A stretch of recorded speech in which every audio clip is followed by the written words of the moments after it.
Hi guys, and welcome to Boring History Story Relaxing. Tonight we step forward into a winter that does not care about your plans, your comfort, or your modern expectations.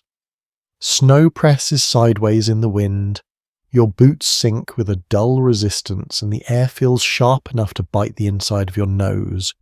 You probably will not survive this winter if you're imagining anything cozy yet. But for now, before you get comfortable, take a moment to like the video and subscribe, but only if you genuinely enjoy what I do here.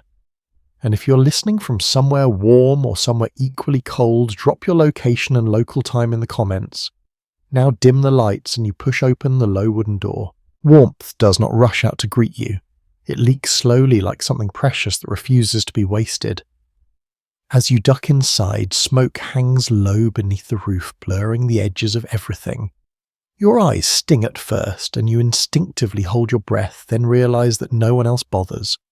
This is normal. This is winter life inside a Viking Longhouse. You straighten as much as the ceiling allows, feeling the heat gather around your legs while your head stays in cooler air. The fire sits at the center, not roaring, just breathing. A steady glow. One mainstream historical fact is that Viking longhouses were built long and narrow often, with a central hearth running lengthwise because this design conserved heat and allowed smoke to escape slowly through the roof rather than all at once. You feel that design working on your body right now. Your fingers thaw first, your face takes longer. The floor beneath you is packed earth, hardened by countless winters. It is not bare. Straw and rushes have been scattered and pressed down, mixed with the dirt, absorbing spills, footsteps, and time itself. You can smell it, that faint dampness layered beneath smoke and wool. It is not unpleasant, just honest. This is a place meant to be lived in, not admired. Along the walls, raised wooden platforms stretch into the shadows. They look like benches, but you quickly realize they are everything at once. Seats, beds, storage boundaries. You imagine how later, when night deepens, bodies will line those edges wrapped in cloaks, breathing in uneven rhythms. For now, some are occupied by people mending tools, twisting fibers, or simply sitting with hands folded, conserving energy. Winter teaches patience early. A quirky tidbit slips into your thoughts as you adjust to the dim light. In some excavated longhouses, archaeologists have found gaming pieces and small carved objects tucked near sleeping areas, suggesting that even in the darkest months, people made room for quiet entertainment and personal rituals. You can picture it easily. Fingers moving slowly over smooth wood reveal the storm presses outside. The walls curve inward, slightly thick with timber and turf. You feel enclosed but not trapped. The structure creaks softly as wind pushes against it. Snow piles up along the outside, acting like extra insulation. You are standing inside a building that works with winter rather than against it. Historians still argue whether the curved walls and heavy roofs were primarily structural choices, or if they also reflected a cultural preference for enclosed womb-like spaces during the cold months. Standing here, it feels like both. You notice the sounds next. The fire crackles not loudly, just enough to remind you it is alive. Somewhere a child coughs. Someone shifts on a benchwood, scraping faintly against wood. Outside the wind howls, but inside it becomes a distant presence, softened by layers of earth and timber. This contrast settles your nerves faster than you expect. You feel smaller but safer. Your breath fogs briefly, then fades. It is warm enough that you do not see it anymore. Not warm like a modern living room, but warm like survival. You keep your cloak on. Everyone does. Even closest to the fire, no one strips layers away. Wool hangs heavy on shoulders, absorbing smoke, holding heat. Removing it would feel wrong, like tempting fate. The light never fully reaches the far ends of the longhouse. Shadows gather there, thick and unmoving.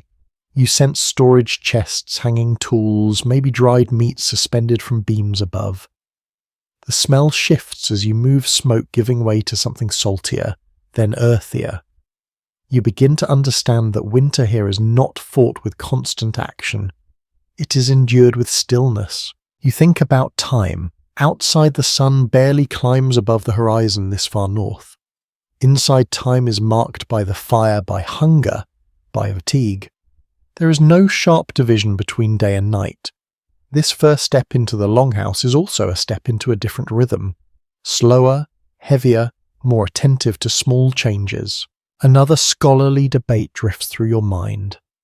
Some researchers suggest that Longhouse living during winter strengthened social bonds through enforced proximity, while others argue it likely amplified tensions and conflict. You glance around at the quiet figures and realize the truth probably shifts from night to night. For now, the mood feels calm, almost suspended. You feel the cold still clinging to your back, slowly retreating. Your boots remain damp, your toes numb, but your core steadies. This is what entering winter life actually feels like. Not dramatic, not heroic, just a gradual negotiation between your body and the space around it. You settle closer to the wall, careful not to block anyone. No one formally welcomes you. Hospitality here is assumed not announced. If you're inside, you belong at least for the night. The fire continues its quiet work. Smoke curls upward. The Longhouse holds you without comment, and as your eyes adjust fully to the firelight, you realize this is only the beginning. Winter has just started to speak. The fire never truly sleeps. You notice that first as you settle into the rhythm of the Longhouse, even when no one is actively feeding it, even when conversation fades and movement slows, there is always a faint glow at the center of the room. Embers pulse softly like something breathing in the dark. Winter demands this vigilance. Let the fire die, and the cold creeps in with a patience far more dangerous than any storm. You watch someone rise quietly, not announcing themselves, not speaking. They step barefoot across the packed earth toes, knowing exactly where the warm spots are. Where ash lies thin, where embers might bite. A piece of wood is nudged, not placed, just shifted enough to wake the glow. This motion feels rehearsed, almost unconscious. One mainstream historical fact is that Viking households maintained their hearth continuously during winter, often for months at a time, because relighting a fire from scratch in damp frozen conditions was risky and inefficient.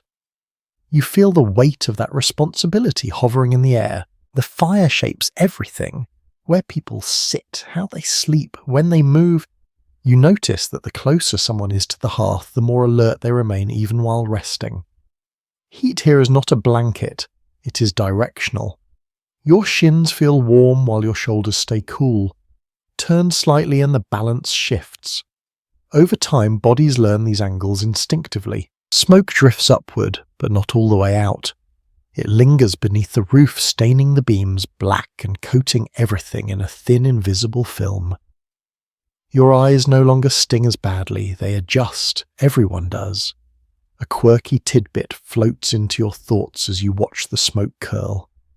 Archaeological studies of Viking roof timbers show heavy soot buildup which may have helped preserve the wood by discouraging insects and mould. The irritation you feel now might have quietly extended the life of the house. The firelight flickers across faces, making age hard to read. Lines deepen, then vanish. Expressions soften, then sharpen again.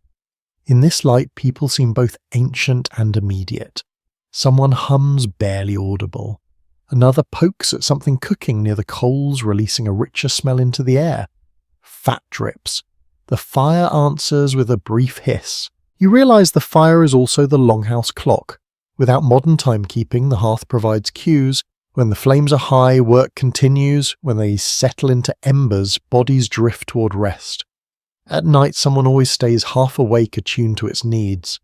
This role shifts naturally, passed between adults without ceremony. Winter turns everyone into a caretaker. Historians still argue whether this constant fire duty was seen as a burden, or simply an accepted fact of life. Sitting here watching the gentle choreography around the hearth, it feels less like labour and more like listening. The fire speaks through sound and light. Crackles warn of shifting logs. A sudden dimness asks for attention. Ignoring it would feel like ignoring a voice. You notice how tools cluster near the hearth. Knives laid carefully on a bench, a stone set within reach, wood stacked just far enough away to stay dry but close enough to grab without stepping into the coldest parts of the room. Everything orbits this centre. Even conversation seemed to lean toward the fire voices dropping as they approach it, rising slightly when they drift away. The warmth never overwhelms you. It is steady restrained. You find yourself leaning forward unconsciously, hands extended, palms open. The skin tightens, then relaxes. You pull back before it becomes too much. Everyone here knows that balance. Burns happen, but carelessness is rare.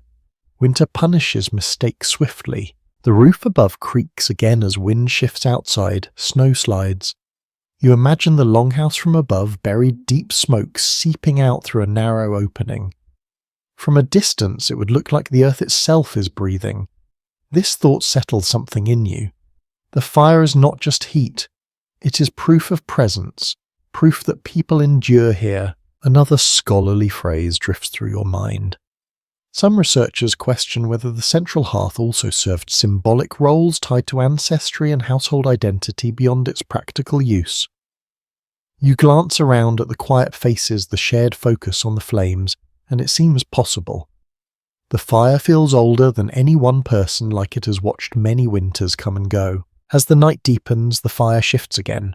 Wood collapses inward. Embers brighten. Someone murmurs, then falls silent.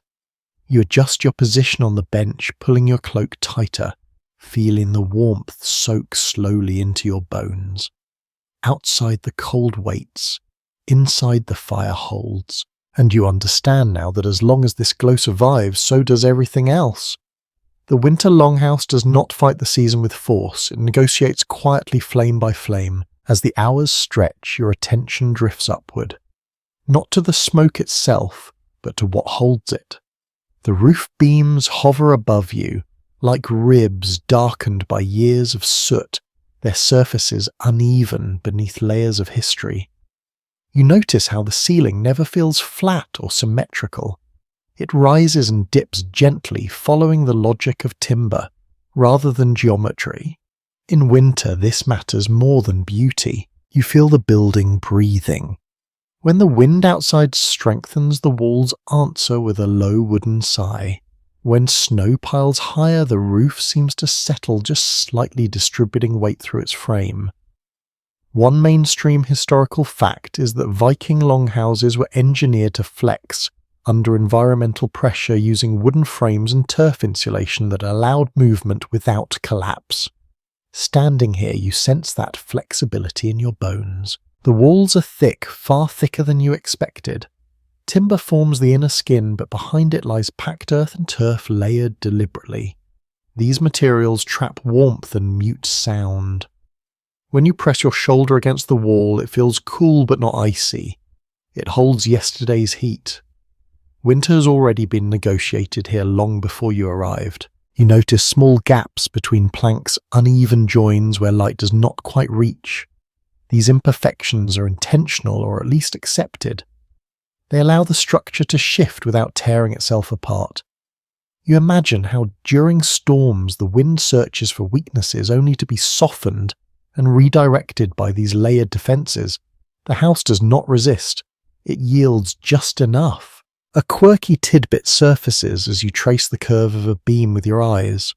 In some longhouses, archaeologists have found decorative carvings hidden high along roof supports far from immediate view. These details were not meant for visitors.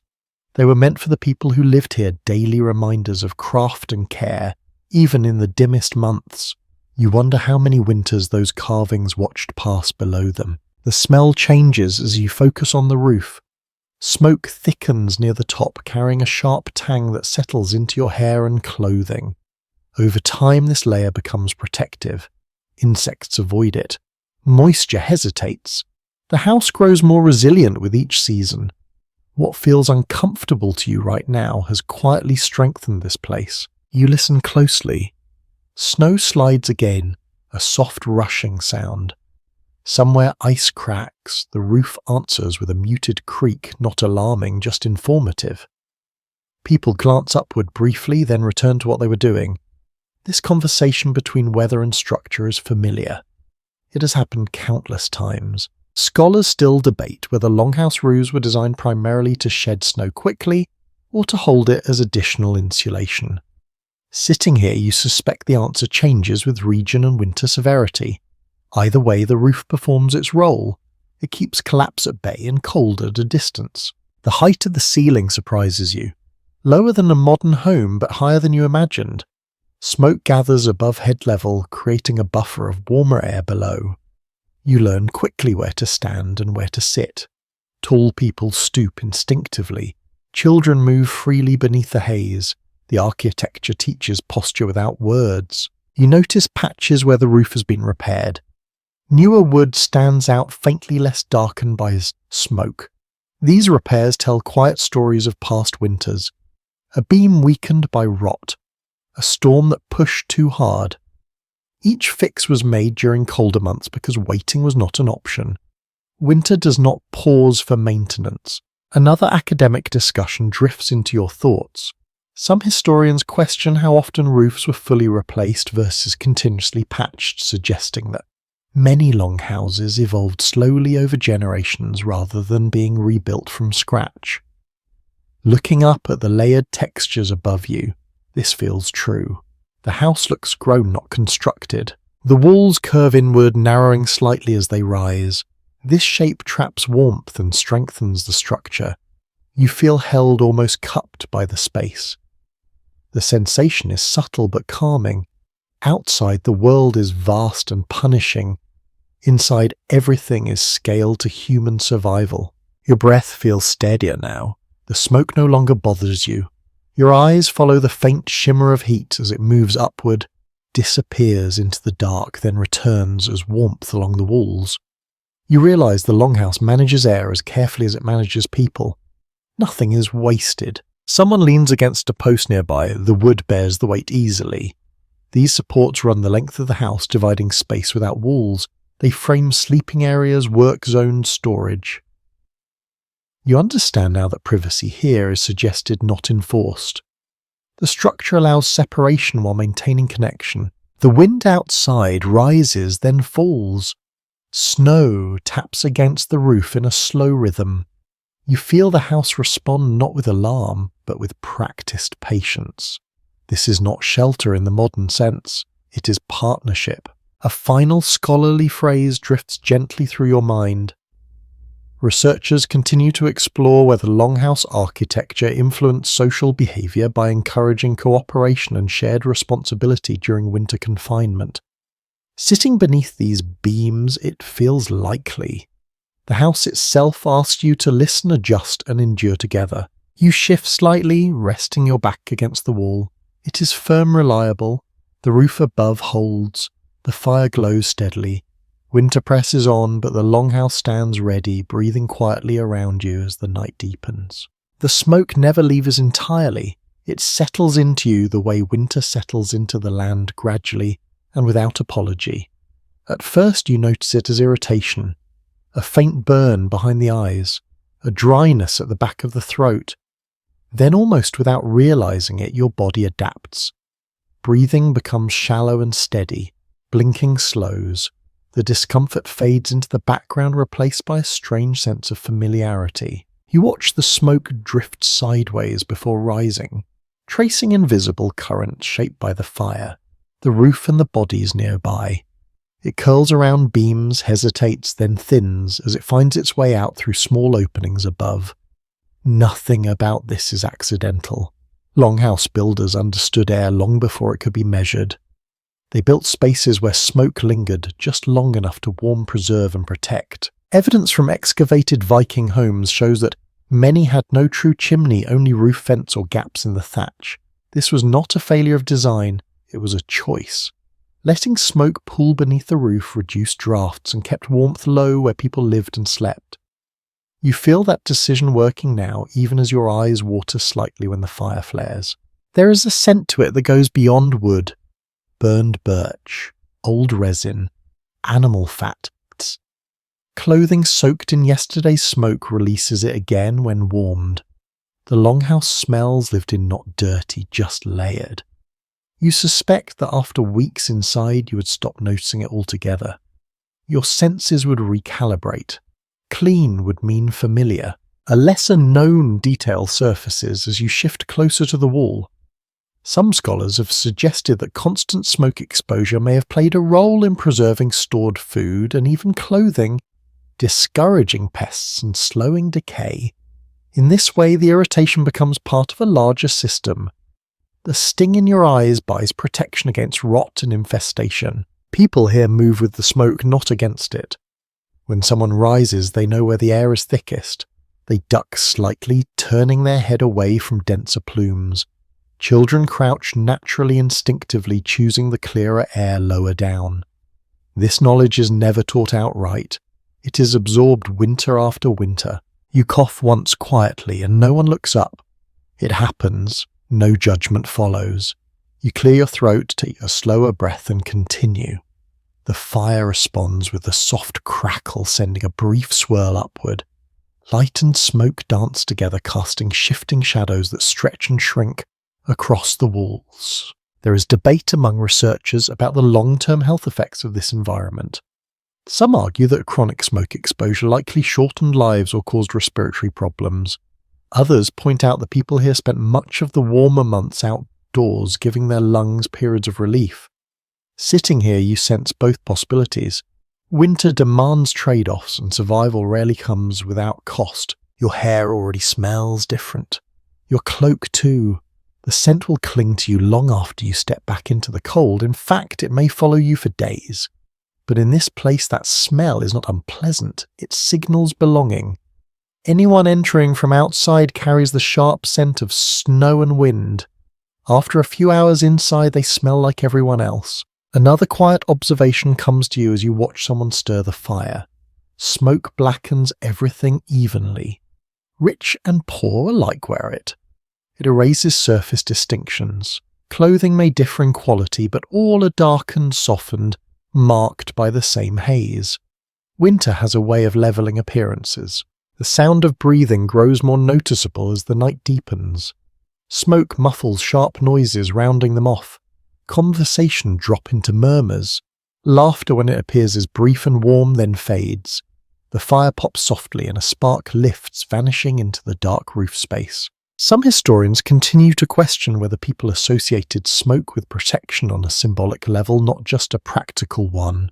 Smoke drives away insects, hides scent from predators, and signals human presence from afar. It may have felt like a barrier, thin but meaningful, between the living and the cold darkness outside. You shift again, finding a position where your eyes sting less. The irritation is manageable now, almost comforting.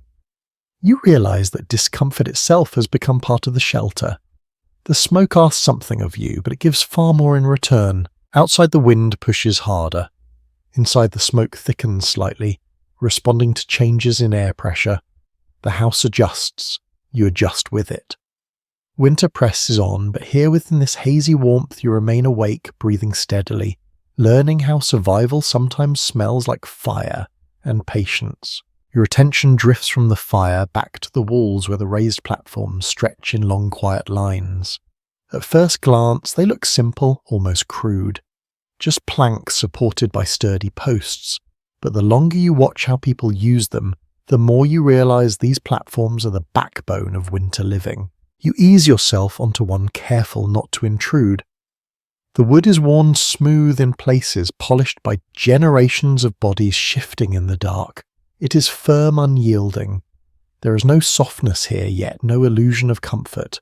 That comes later, layered carefully, piece by piece.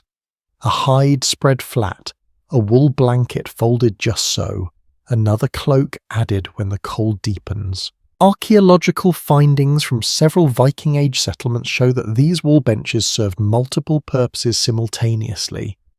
During the day, they functioned as seating and work surfaces. At night, they became sleeping spaces. Beneath them, storage tucked away tools, food, and personal items. Nothing here exists for only one reason. Winter does not allow such luxury. You notice how people arrange themselves along the platforms with subtle awareness.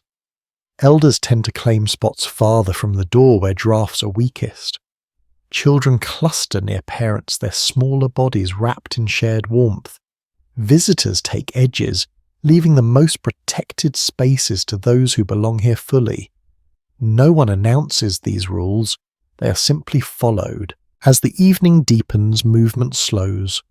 One by one, people begin transforming benches into beds. The process is quiet, almost ceremonial. Straw is shaken loose, releasing a faint, earthy smell. Hides are unrolled. Cloaks are folded and placed where they can be pulled up quickly. You sense how this routine repeats night after night, unchanged by weather or mood. A small but intriguing detail has surfaced in studies of Viking domestic life. Some excavations reveal slight variations in platform height, suggesting that sleeping arrangements may have reflected social standing or age. Higher benches offered warmer air and more protection from drafts. Lower ones were colder, closer to the earth. You glance along the wall and wonder who usually sleeps where. Lying down, you feel the cold creep up from below, even through layers. The wood draws heat away, slowly, steadily. You shift, finding a position that minimizes contact. Everyone here knows how to curl just enough to conserve warmth without cramping muscles. Winter trains the body in efficiency. The longhouse does not follow penitence when people lie down. It changes tone. Breathing becomes the dominant sound, layered and uneven. Someone sighs. Someone else mutters a half-formed dream. The fire answers with a soft collapse of embers. You are acutely aware of how close everyone is. An arm's length separates you from the next body. Privacy dissolves into shared presence. There is ongoing discussion among historians about how people tolerated such proximity night after night. Some suggest that constant closeness fostered deep communal bonds. Others believe it heightened irritation and conflict, especially during long winters. Lying here, you feel both possibilities. Comfort and tension share the same space, pressed together like bodies on these benches. You notice how children sleep differently.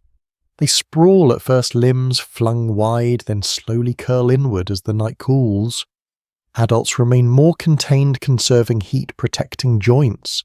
Elders move carefully, shifting less often.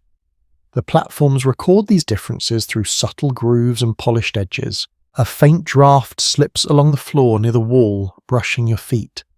You tuck them deeper beneath your cloak. The air above your chest feels warmer, heavier. Smoke lingers near the ceiling, but down here it thins. This vertical layering of air defines comfort more than any blanket. Someone nearby coughs softly in their sleep. No one stirs. The sound is familiar, expected. Winter brings congestion, sore throats, stiff joints. These platforms witness it all. They are not places of rest in the modern sense. They are places of recovery and endurance. You think about dreams.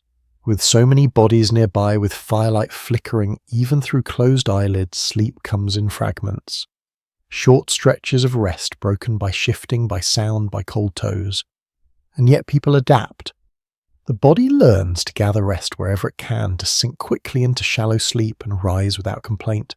Researchers still debate whether Viking sleep patterns differed significantly from modern ones because of these conditions. Some argue that segmented sleep with waking periods during the night was normal. Others suggest that exhaustion overrode discomfort. As you lie here half awake, half drifting, both explanations feel plausible. The platform beneath you creaks faintly as someone turns over. The sound travels along the wall, answered by another creak farther down. It feels like the house acknowledging movement, redistributing weight. You realize these benches are not static furniture. They are living surfaces responding to the night's demands. Your muscles begin to relax despite the firmness. Warmth builds, slowly trapped by wool and shared air. The fire dims slightly but never disappears. Outside, the wind continues its work. Inside, bodies line the walls like quiet anchors holding winter at bay one night at a time. As your breathing steadies, you understand that sleep here is not escape. It is participation. Even at rest, you remain part of the longhouse, part of the winter pressed gently against the rhythm of survival. Sometime in the night, you become aware of movement that is not human. It is softer, heavier, accompanied by the quiet scrape of hooves against packed earth. The sound registers before your mind fully understands it. Animals are close, not outside, not in a separate shelter, here under the same roof, sharing the same long breath of winter. You lift your head slightly and peer through the dim light. At the far end of the longhouse, shapes shift in the shadows. A cow adjusts her weight, releasing a slow, warm exhale. A sheep rustles its fleece. These animals are not guests. They are part of the household's winter strategy. Their presence changes the air, the temperature, even the soundscape of the night. Archaeological evidence from several Scandinavian sites indicates that livestock were often housed inside or directly adjacent to longhouses during the coldest months. This arrangement conserved heat and protected valuable animals from predators and freezing temperatures. You feel the effect immediately. The air near the animal end of the house is warmer, thicker, carrying the faint smell of hay and animal breath. The warmth they give off is subtle but constant. It does not flare like fire. It accumulates. Over hours, it raises the baseline temperature just enough to matter. You imagine the difference between a night that numbs fingers and one that merely stiffens them. Winter survival often hinges on such margins. The smell is distinct but not overwhelming, earthy, sweet in places, familiar to those who grew up with it. You realize that for people here, the scent of animals likely signals safety as much as discomfort. Livestock mean milk when spring comes, wool, meat, wealth. Their presence in winter is reassurance made physical. A small curious detail has surfaced in studies of Viking farmsteads. In some cases, animal stalls appear carefully placed to direct heat toward human sleeping areas using walls and partitions to guide airflow. This suggests planning, not improvisation. You glance toward the low divider separating animals from people and sense that this layout was learned over generations. The animals themselves are quiet. Winter keeps them calm. They chew slowly, conserving energy.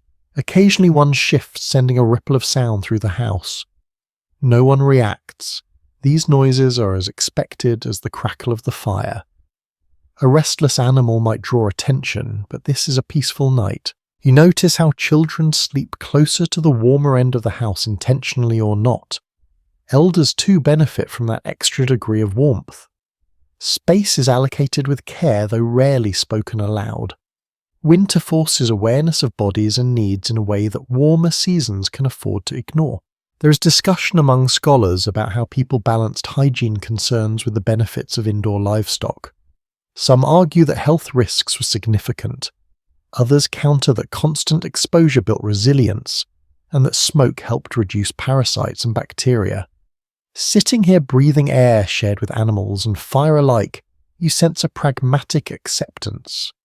Cleanliness is defined differently when cold is the greater enemy. You hear a soft snort, then the steady rhythm of animal breathing. It blends with human breaths, creating a layered sound that fills the longhouse. This shared respiration feels oddly comforting. Life in many forms endures together against the dark. The animals contribute more than warmth, their presence affects behavior. No one moves suddenly near them. Voices stay low. Even arguments, when they occur, rarely erupt near the stalls. Winter patience extends to all living things under the roof. You shift on your bench, pulling your cloak tighter around your shoulders. The warmth from the animals reaches you, faintly softened by distance and walls, but it is there. It fills gaps the fire cannot reach. You realize how carefully balanced this ecosystem is. Remove one element and the rest strain to compensate. A quiet academic uncertainty lingers in your thoughts. Some researchers question whether indoor livestock housing was widespread or limited to specific regions and conditions. Others believe it was more common than once assumed, especially during extreme winters. Here in this imagined night, it feels entirely logical. Survival leaves little room for sentimentality. The animals settle again. Silence deepens, though it is never complete. The fire glows, the roof creaks, breath rises and falls. You're surrounded by warmth generated not by machines but by bodies simply existing. As sleep pulls you under, once more you sense that winter here is not fought alone. Humans, animals, fire, and wood all play their part. The Longhouse holds them together, a quiet alliance against the cold breathing steadily until morning comes. Even beside this fire, no one truly undresses. You notice this as the night settles deeper and bodies grow still. Cloaks remain wrapped. Wool tunics stay layered. Belts loosened but are not removed. Winter does not respect bare skin, not even indoors. Clothing here is not something you put on and take off, it is something you inhabit. You shift slightly, feeling the weight of fabric press into your shoulders and hips. Wool itches at first, especially where sweat dried earlier in the evening. But the itch fades into warmth, and the warmth matters more. The fibres trap air, holding heat close to the body. Linen lies beneath soft, absorbing moisture. Fur rests on top, turning stray drafts aside. Every layer has a job. People move slowly when adjusting their clothes. Sudden motions let heat escape. You see someone near the fire loosen a cloak just enough to dry it, then wrap it back around themselves before it cools. This is a practiced rhythm. No one fumbles. Cold teaches efficiency quickly. Clothing here carries stories. Some garments are patched so carefully that the repairs form quiet patterns. A sleeve reinforced again and again at the elbow. A hem shortened as the fabric thins. These are not signs of poverty alone. They are signs of attention. Winter punishes waste. Anything still useful stays in service. You notice that even indoors, hoods stay up or are close at hand. Hats remain on heads. Hair is braided, tied, or tucked away. Exposed skin loses heat faster than people once realized through experience. Long before thermometers, bodies learned this lesson the hard way. There is a faint smell of lanolin in the air released as wool warms. It mixes with smoke and animal scent, creating something uniquely winter-bound. You realize that for people here, this smell likely meant safety. It meant you were layered enough to make it through the night. Some clothing is shared. A child sleeps half inside a parent's cloak. An elder borrows a thicker wrap when joints ache too much. Ownership becomes flexible when cold tightens its grip. Warmth circulates where it is most needed. You think briefly about how long these clothes last. Months of constant wear. Weeks without drying properly. And yet garments survive. Smoke helps preserve them. Cold slows decay. Dirt is brushed off rather than washed away because water freezes and drying takes too long. Cleanliness becomes a balance, not a standard. There are differing views among modern researchers about how people tolerated wearing heavy clothing indoors. Some suggest it reflects poorly insulated buildings. Others point out that keeping layers on reduced the need for fuel and stabilized body temperature during long periods of rest. Lying here, you understand the logic intuitively. Removing layers would feel reckless. You tug your cloak closer as a draft sneaks along the floor. The movement is small, instinctive. Everyone here does the same in their sleep-shifting fabric without waking fully. The body learns to protect itself even while resting. Footwear stays close. Boots are not worn to bed, but they are placed where they can be reached instantly. Leather stiffens in the cold. If left too far from the fire, it becomes unyielding by morning. Someone has angled their boots toward the warmth soles, catching stray heat. Another has stuffed them with straw to hold shape. These quiet acts prepare for the next day before sleep even arrives. A small, easily overlooked detail comes to mind. In some graves, clothing shows signs of long-term wear patterns that suggest garments were used continuously through winter, not rotated. This hints at wardrobes built for endurance rather than variety. You imagine how each piece would feel like a second skin by season's end. The weight of clothing changes how you sleep. You cannot sprawl freely. Movements are deliberate. You curl slightly, reducing exposed surface area. Your breathing deepens, slower, now steady beneath the stairs. The pressure of fabric becomes grounding, almost reassuring. You notice how people arrange their clothing before fully drifting off. cloaks pulled up to the chin, extra wraps folded near hands, a hood positioned to block drafts. These preparations are quiet, nearly unconscious. Winter living turns bedtime into strategy. Some uncertainty remains in how evenly people were clothed across households. Wealthier families likely had access to finer wool and thicker furs.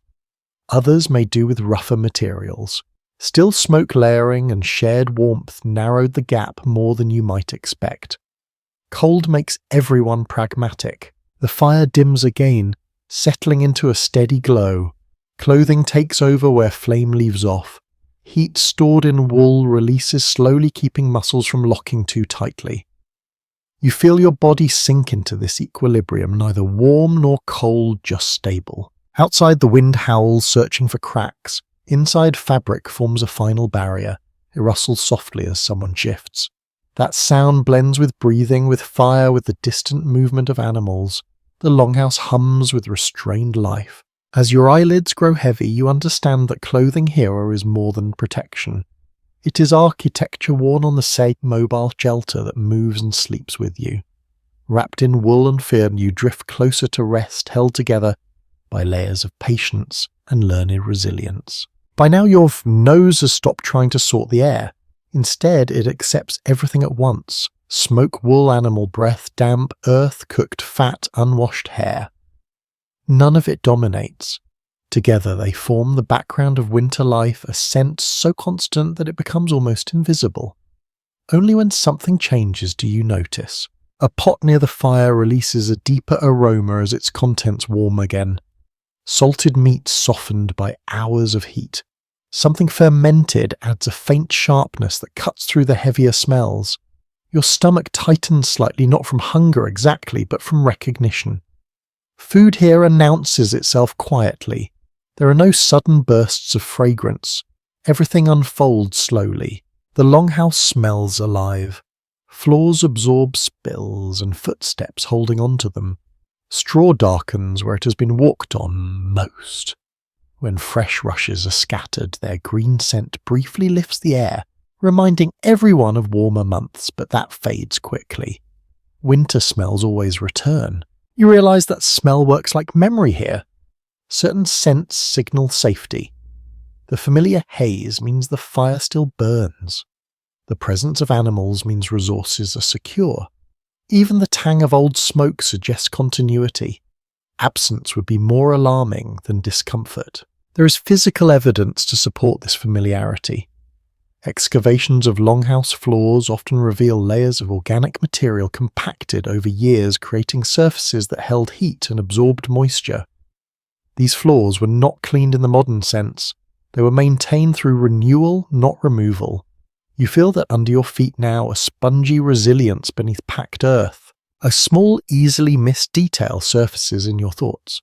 Some researchers believe that people intentionally allowed certain smells to linger, because they masked others. Strong familiar odours could hide the scent of stored food from pests or even from animals outside. Smell becomes a kind of camouflage, passive but effective. You notice how people react when the air shifts. When someone opens the door, briefly cold air rushes in sharp and clean, slicing through the haze. It smells almost metallic by comparison. For a moment everything else recedes. Then the door closes. Warmth and smoke reclaim the space. No one comments. The interruption is temporary. Children wrinkle their noses at new smells, especially if something unfamiliar is cooking. Adults rarely react. Their senses have long since adjusted. Winter does not reward sensitivity. It rewards endurance. There is disagreement among modern interpreters about how overwhelming these smells would have felt. Some imagine longhouses as nearly unbearable. Others argue that noses adapt quickly and that people living this way would barely register it. Sitting here, you lean toward the second view.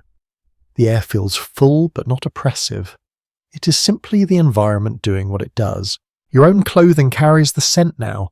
Wool warmed by your body releases smoke trapped in its fibres. If you stepped outside, you would bring the longhouse with you and smell alone. People here likely recognize one another by scent as much as sight during winter. Everyone smells similar, equalized by shared space. You inhale slowly. The air feels thick but warm. Each breath is deliberate, unhurried. The smell anchors you in the present moment. It keeps you awake just enough to remain aware, then gradually lets you drift. A pot bubbles softly. Someone stirs it once, then leaves it. That motion releases another layer of scent, deeper and richer. It spreads slowly, curling around sleeping forms. No one wakes fully, but a few bodies shift. Hunger responds even in sleep. Another unresolved question lingers quietly. Some scholars wonder whether Longhouse residents associated certain smells with seasons, using them as cues for time passing when daylight failed. Smoke-heavy air for deep winter. Fresher scents when doors opened more often in spring. It seems possible. Here smell replaces the calendar. The fire dims further. Embers glow low. Smoke thickens slightly, then steadies. The smell remains constant, reliable. Outside, the world is frozen and scentless. Inside, life announces itself through breath and warmth, and lingering traces of everything that has passed through this space. Your body relaxes deeper into the bench. The smell no longer demands attention. It becomes part of the background, like the sound of breathing or the weight of clothing. Winter living trains the senses to accept complexity without strain. As sleep edges closer, you realize that if the Longhouse was suddenly scentless, you would feel exposed. The smell is proof of shelter, of continuity, of shared endurance. Wrapped in it, you drift gently, carried not by silence, but by the quiet presence of life around you. Morning does not arrive with light the way you expect. It arrives with sound, a shift of bodies, a low murmur, the scrape of wood against earth as someone rises from the bench. Your eyes open slowly, not because the day calls you, but because the Longhouse stirs. In winter, waking is communal. You surface from sleep alongside everyone else. The fire is already awake. Not bright, but alive. Someone fed it before you noticed. A few careful movements, a log nudged, embers coaxed. Heat spreads again, gentle and patient. You sit up, joints stiff, and feel the cold clinging where your cloak slipped during the night. You pull it tighter without thinking. Food appears without announcement. A pot is dragged closer to the fire. The lid lifts. Steam rises, carrying the familiar smell you now associate with safety. Shared meals here are not performances, they are maintenance. Bowls are passed hand to hand, no one rushes, everyone eats. Meals in winter follow patterns shaped by necessity. What you eat today resembles what you ate yesterday and likely what you will eat tomorrow. This repetition is not boredom, it is stability. Archaeological remains from Viking settlements consistently show diets dominated by preserved foods during winter, including dried fish, smoked meat, and stored grains. Freshness is a memory, not an expectation. You cradle a bowl in both hands, letting the heat seep into your fingers before you taste anything. The food is simple, dense filling. Salt lingers on your tongue. Fat coats your mouth. It is not exciting, but it works. Every bite feels purposeful. Conversation remains minimal while people eat. Not silent, just restrained. Words are saved for later when bodies are warmer and energy has returned. Eating together in winter is less about talking and more about synchronizing. Everyone fuels up at the same time, preparing for the slow work of the day. Children eat first, or at least are encouraged to. Someone tears food into smaller pieces, blowing on it gently before handing it over.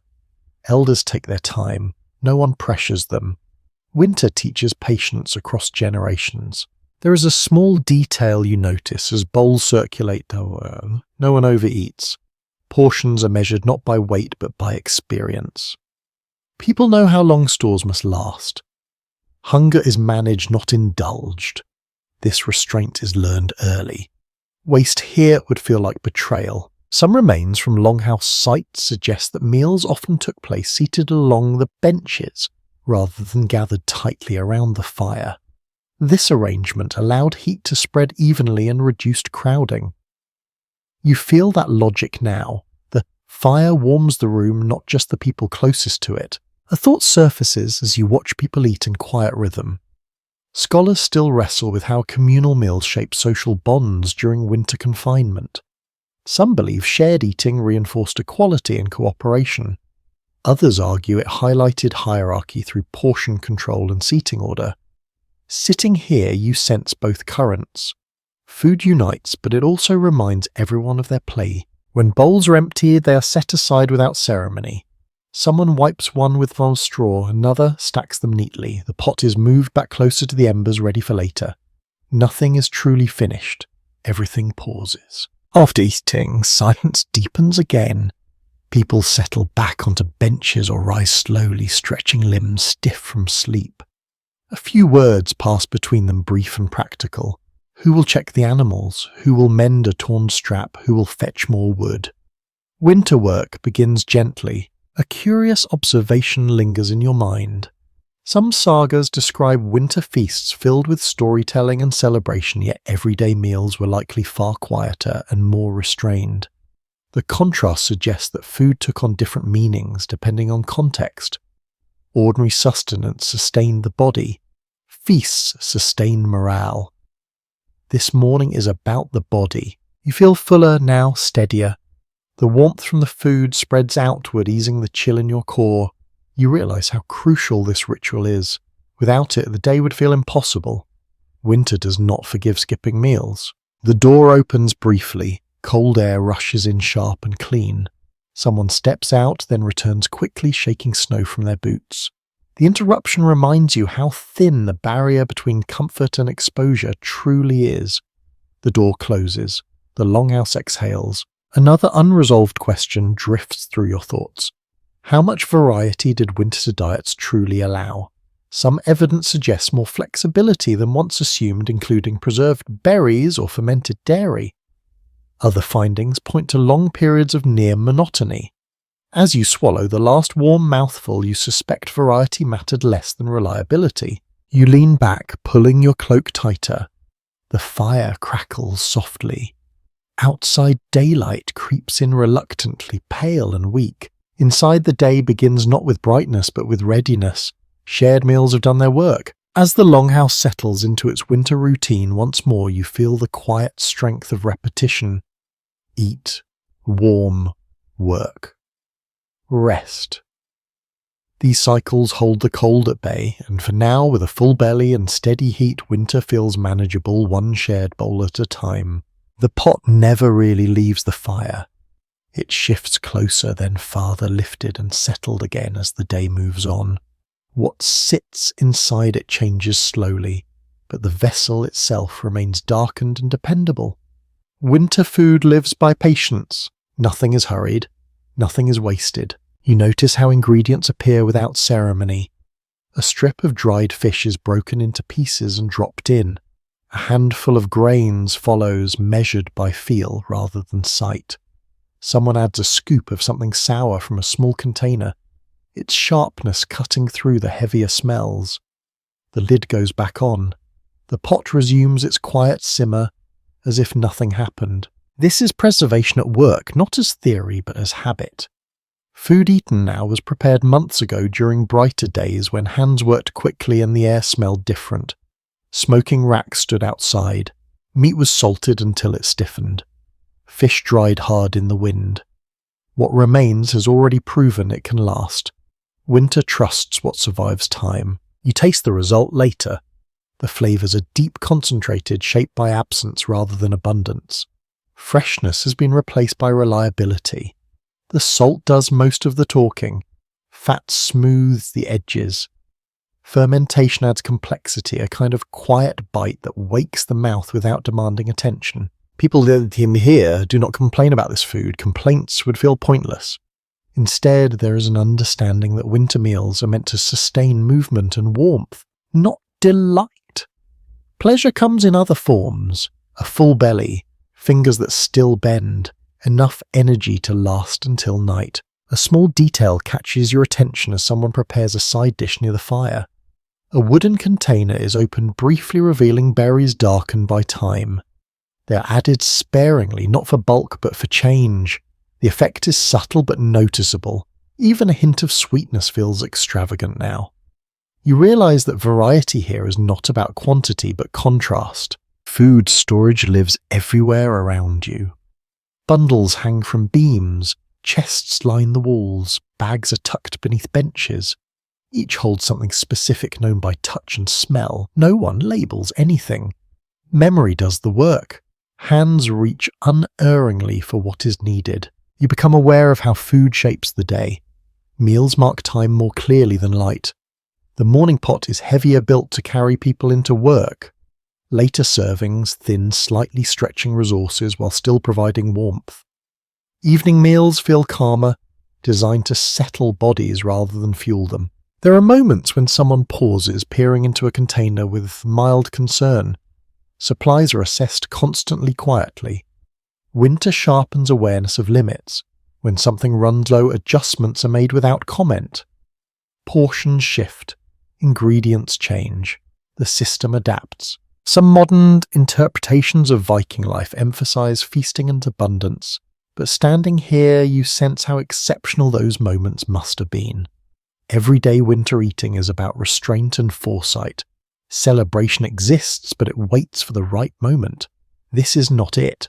You notice how children are introduced to this reality early. They're given smaller portions, encouraged to finish everything. Food dropped is retrieved quickly if possible. Nothing edible touches the floor for long. These lessons are not harsh. They're simply present, absorbed through repetition. The fire plays its part again. Heat coaxes flavour out of preserved food, making it feel fuller than it is. Long cooking softens tough fibres. Time replaces tenderness. You understand that winter cooking is not about recipes. It is about transformation through heat and patience. There is an undercurrent of uncertainty that runs through every meal.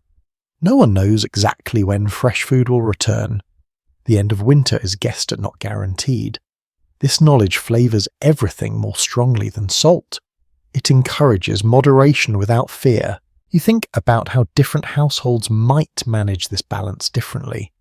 Some likely had fuller stores, others less. Yet winter levels distinctions. Even those with more must plan carefully. Having extra does not remove risk. It only extends the margin. A faint disagreement seems to live beneath these practices, not spoken aloud. How much to eat now versus save for later? How much variety to allow? How strictly to ration? These decisions are made collectively but not always consciously.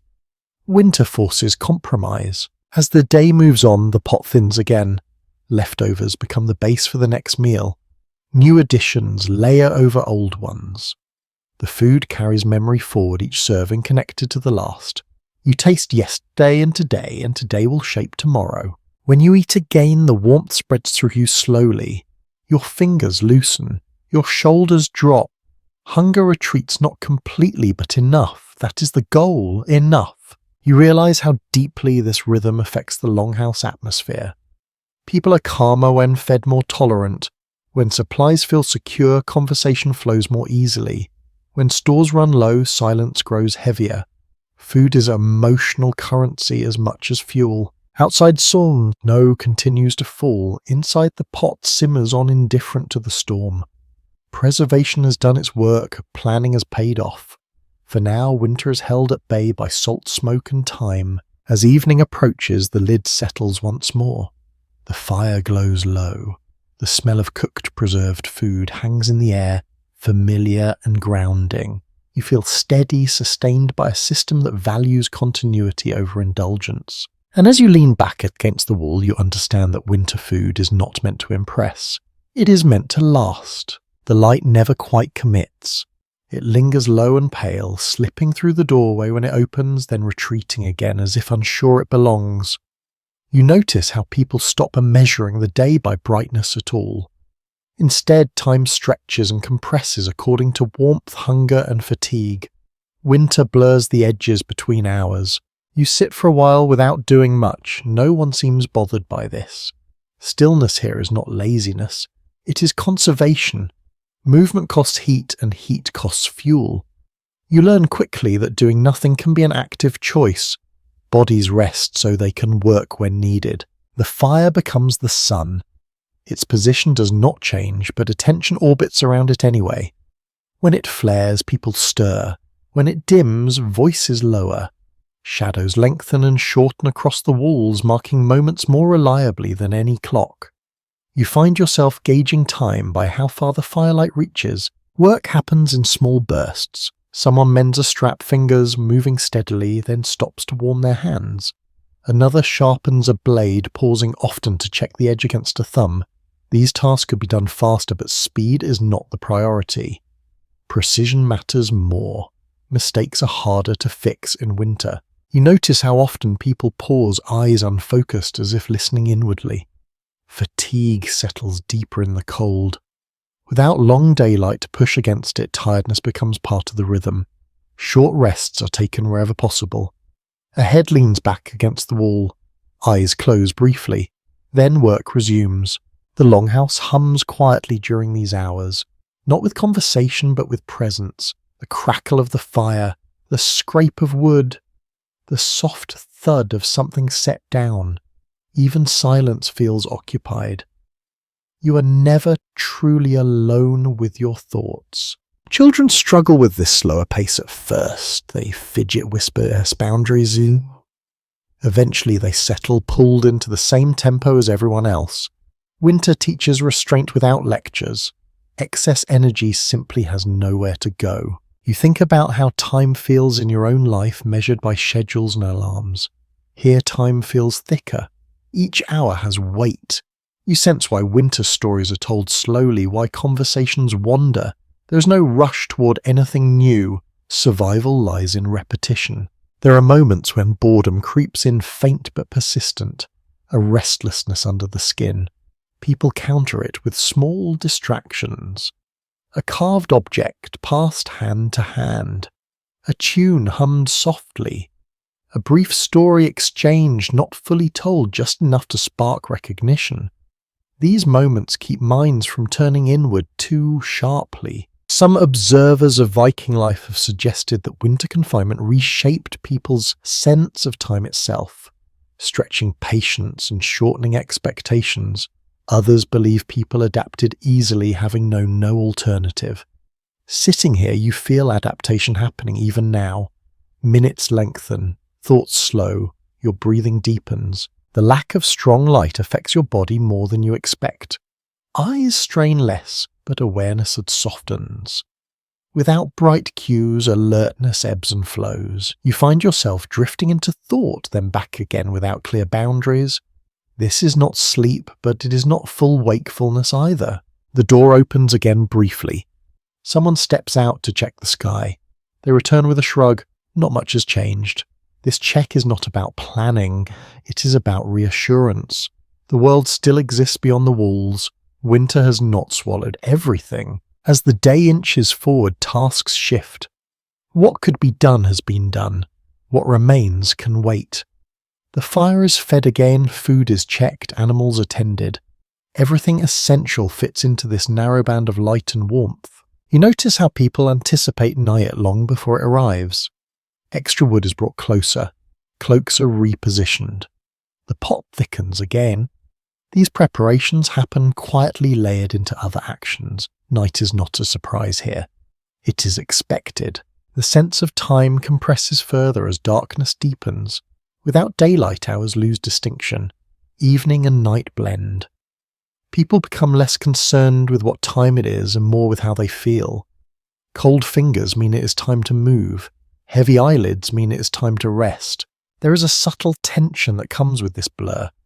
Without clear markers, days can feel endless. Some accounts from later periods describe winter as mentally taxing, not just physically. Others suggest that familiarity eased the strain. Here you sense both. The sameness is comforting, but it can also press inward. You watch the firelight flicker across the walls, again shadows dancing slowly. This movement replaces the sun's path. It gives your eyes something to follow, something predictable. You find it soothing, almost hypnotic. As evening settles, Fooley conversation picks up slightly. Not loud, just present. Voices trade observations, memories, small plans for when the weather shifts. These talks are not about tomorrow, they are about eventually. The future is held loosely in winter. You realize that time here is not something to be filled. It is something to be endured gently. Pushed too hard, it pushes back. Treated with patience, it carries you forward almost unnoticed. The fire glows steady once more. The longhouse breathes. Outside darkness holds. Inside time slows to match the season wrapping you in its quiet, unhurried grip. As darkness settles fully, words begin to move, not loudly, not all at once. A voice starts near the fire, low and steady as if testing the air. Someone else answers with a short remark, then another adds a detail. The longhouse leans in without shifting position. Storytelling here is not announced. It emerges when the day no longer asks for hands. You listen as the firelight plays across faces, shaping expressions into something half real, half imagined. The stories are familiar to most of the people here. That is part of their power. No one needs to explain the setting or the characters. A name alone is enough to summon a whole world. Winter is long. Stories stretch to meet it. The teller does not perform. There are no dramatic gestures, no raised voice. The rhythm is even measured, leaving space between phrases. Pauses matter as much as words. In the gaps, the fire crackles, someone shifts on a bench, a child breathes deeply in sleep. The story flows around these sounds, never fighting them. You realize these tales are not meant to dazzle. They are meant to hold attention gently, like a hand resting on a shoulder. Some recount travels over the sea, others speak of ancestors whose names carry weight. A few drift into humour quiet and dry, earning soft chuckles that fade quickly back into listening. Certain details repeat from one telling to the next. A cliff described the same way every time. A storm remembered with the same phrase. These repetitions anchor the story, making it predictable in the best sense. You can relax into it knowing where it will go, even as you enjoy how it gets there. Objects move subtly during these moments. Someone feeds the fire without interrupting the flow. Another passes a cup along the bench. These actions are practiced nearly invisible. Storytelling does not stop life. It runs alongside it. You notice how children respond. At first, they try to stay awake, eyes wide, tracking every word. Gradually, their heads dip. The story continues anyway. Falling asleep during a tale is not considered rude. It means the voice has done its job. The story sinks deeper, carried into dreams. There is an intimacy to hearing the same stories year after year. They become shared property held collectively. Even when details blur, the shape remains. This continuity offers comfort. Winter changes little from day to day. Stories remind everyone that time still moves even if slowly. Some stories are clearly meant to teach. Warnings woven into narrative. Lessons about caution, generosity, endurance. Others exist simply to pass the hours. You sense that no one draws a hard line between these purposes. Entertainment and instruction blend naturally as they often do in long winters. You think about how memory works in a place like this. Without written records at hand, stories carry history forward. They preserve events, values, and identities. Each retelling reinforces what matters. The Longhouse itself feels like part of that process, holding voices the way it holds heat. There is quiet variation in who tells which story. Some voices are reserved for certain tales, others only speak when prompted. No one dominates. Winter encourages balance. Too much talking would exhaust the listener. Too little would let silence grow heavy. A small detail catches your attention. A carved object is passed from hand to hand as a story unfolds, fingers tracing familiar lines. The object grounds the tale, giving the hand something to do while the mind wanders. These tactile anchors appear often in winter, helping focus drift gently rather than scatter. You sense that not every story told here is entirely consistent. Names shift, outcomes vary, details change depending on who speaks. Rather than causing confusion, this flexibility keeps stories alive. They adapt to the moment, to the mood of the room, to the needs of the listeners. There is some uncertainty in how much of this storytelling was purely recreational and how much served deeper social functions. Some interpretations suggest stories reinforce shared norms and ease tension during confinement. Others see them as simple habit passed down without conscious purpose. Sitting here, you feel both. The stories soothe, but they also align. As the fire burns lower, voices soften. Stories shorten. Endings arrive sooner. Someone offers a closing phrase that signals the tale is done. No applause follows. The moment dissolves naturally back into the hum of the longhouse. You notice how different the space feels now. Calmer, looser. Even those who did not listen closely seem affected. Shoulders drop, breathing evens out. Storytelling has done quiet work smoothing the rough edges of the day. Outside, the wind presses on. Inside, words linger in the air, mixing with smoke and warmth. They do not demand attention anymore. They rest where they were placed, ready to be picked up again another night. You find your own thoughts slowing, shaped by the rhythm of the voices you heard. Images blur gently, Al. You cannot recall every detail of the story, but that does not matter. What remains is the feeling of being held by shared memory. As the fire settles into embers, the longhouse grows quieter. Stories retreat, leaving behind a sense of connection that does not require words. Winter continues its long watch outside. Inside, people drift toward a rest, minds eased by voices that have travelled this dark season many times before. When the stories fade, hands return to objects. The longhouse never truly rests, not even in the deepest part of winter. Tools lie close, always within reach, as if the season itself might demand their use at any moment. You notice this only now when your eyes wander again in the low firelight. A knife rests beside the bench blade, dulled from use but carefully cleaned. A spindle leans against the wall, fibres still wound tight from earlier work. A hammer sits near the door, its handle polished smooth by countless grips. Nothing is put far away. Winter has taught everyone that distance is the enemy of readiness. You reach for something without thinking, just to feel it. Wood worn warm by other hands. The surface carries faint grooves, places where fingers have pressed again and again. Tools here feel personal even when shared. They shape themselves to the people who use them slowly over years. Work does not happen in long stretches now. It arrives in short moments slipped between warming hands and resting eyes. Someone tightens a loose binding. Another trims a frayed edge. These are not tasks saved for daylight.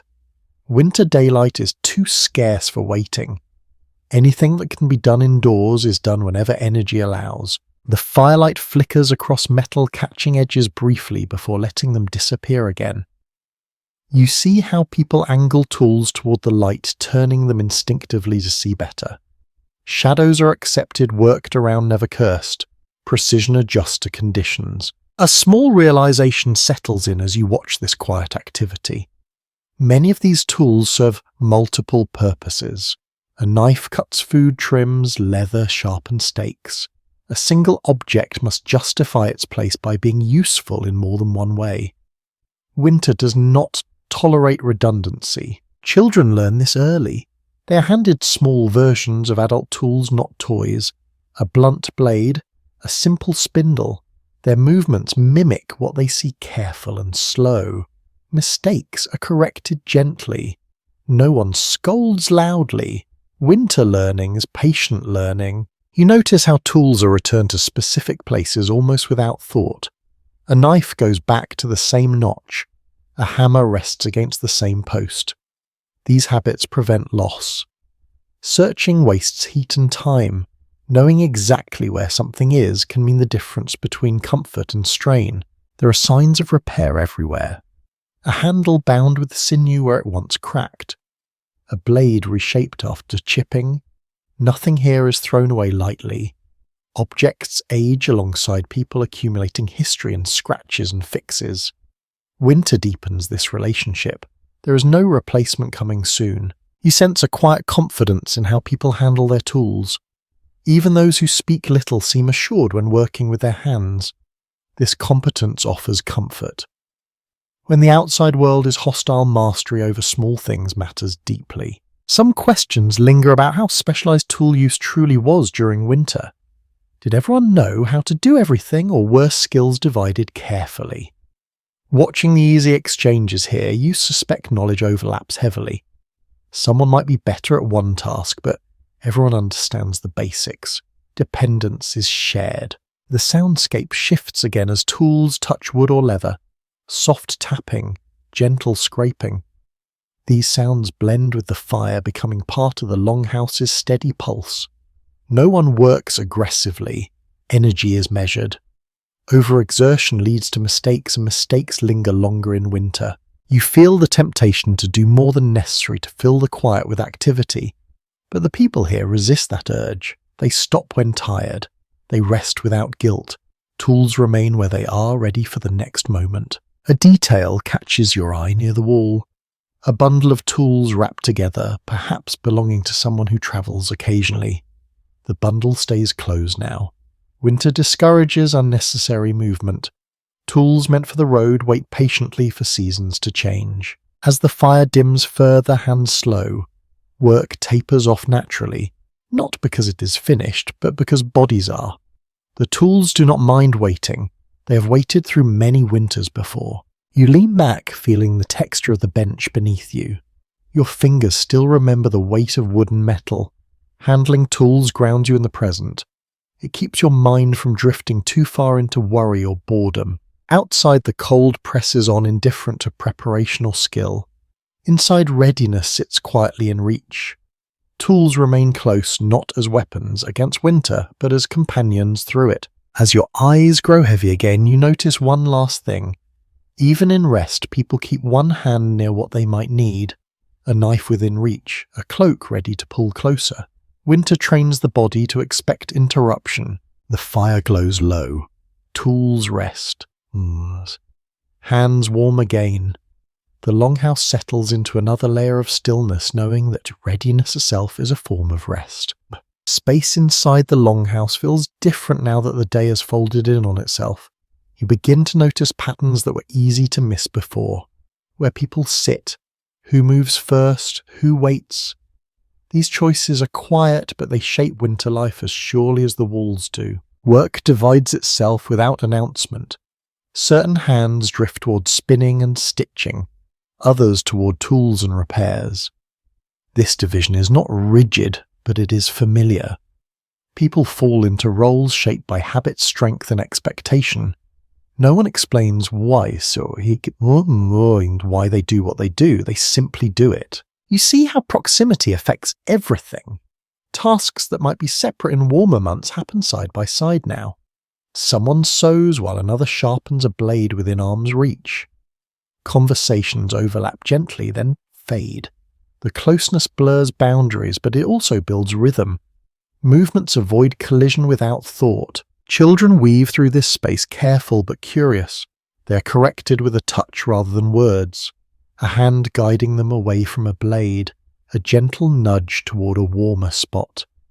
Learning here happens through presence more than instruction. Winter leaves little room for shouting. You notice that certain tasks seem to belong to certain times of day. As light fades, finer work slows. Fingers stiffen, eyes tire. Tasks shift toward things that can be done by feel. Twisting cord, sorting fibers, checking bindings. These adjustments happen naturally, guided by the body rather than the clock. There is an unspoken understanding about who rests and who continues. Elders are not expected to push themselves. Younger bodies take on more movement. This is not framed as sacrifice. It is simply how the longhouse maintains balance. Everyone's limits are known, even if never stated aloud. You sense that winter living compresses social roles. Differences exist, but they soften under shared necessity. Authority shows itself subtly, in who speaks first, in whose judgment is trusted without question, in who decides when something is finished enough. Some observers have wondered whether this closeness increased tension between people. It likely did at times. You can imagine small irritations flaring easily. A tool left in the wrong place, a movement too loud. But you also sense how a winter discourages escalation. There is nowhere to retreat. Harmony becomes practical. You feel how your own awareness sharpens in this environment. You track others unconsciously, adjusting your posture, your breathing, your movements to match the group. This synchronization reduces friction. Winter trains attention outward. A subtle warmth spreads through the space, not just from the fire, but from bodies working in proximity. Heat accumulates where people gather. This shapes where tasks happen. The coldest corners are avoided unless necessary. The warmest spots become hubs of activity. You notice how conversation adapts to this closeness. Words are chosen carefully. Jokes are brief.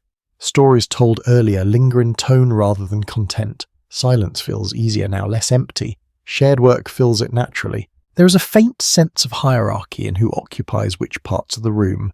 Certain benches are favoured. Certain posts leaned against more often. These preferences carry history. They are inherited, not assigned. You realise that space here is social memory made visible. You think about how long these patterns take to form. Years, generations, winter after winter refining behaviour until it becomes instinct. This longhouse has shaped its people as much as they have shaped it.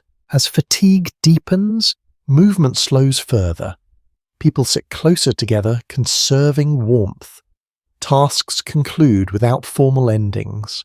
A thread is tied off and set aside. A tool is returned to its place. No one announces that work is done. It simply fades. You shift again, settling into stillness. The sense of shared space presses gently around you, not claustrophobic, just present. You understand that winter life here is less about individual comfort and more about collective stability. Outside, darkness remains complete. Inside, the longhouse holds its inhabitants in practice proximity. Roles blur. Movements soften. The day dissolves fully into night. As your breathing slows, you recognize that winter living is not sustained by strength alone. It relies on attention restraint and the ability to exist closely without friction.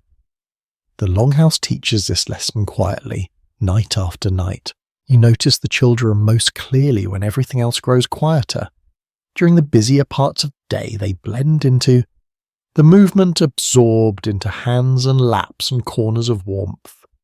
Now as night deepens again, they become small points of motion and sound, reminding everyone that winter life includes growing as well as enduring. A child chilled or sifted in sleep, mumbling something that sounds like a name.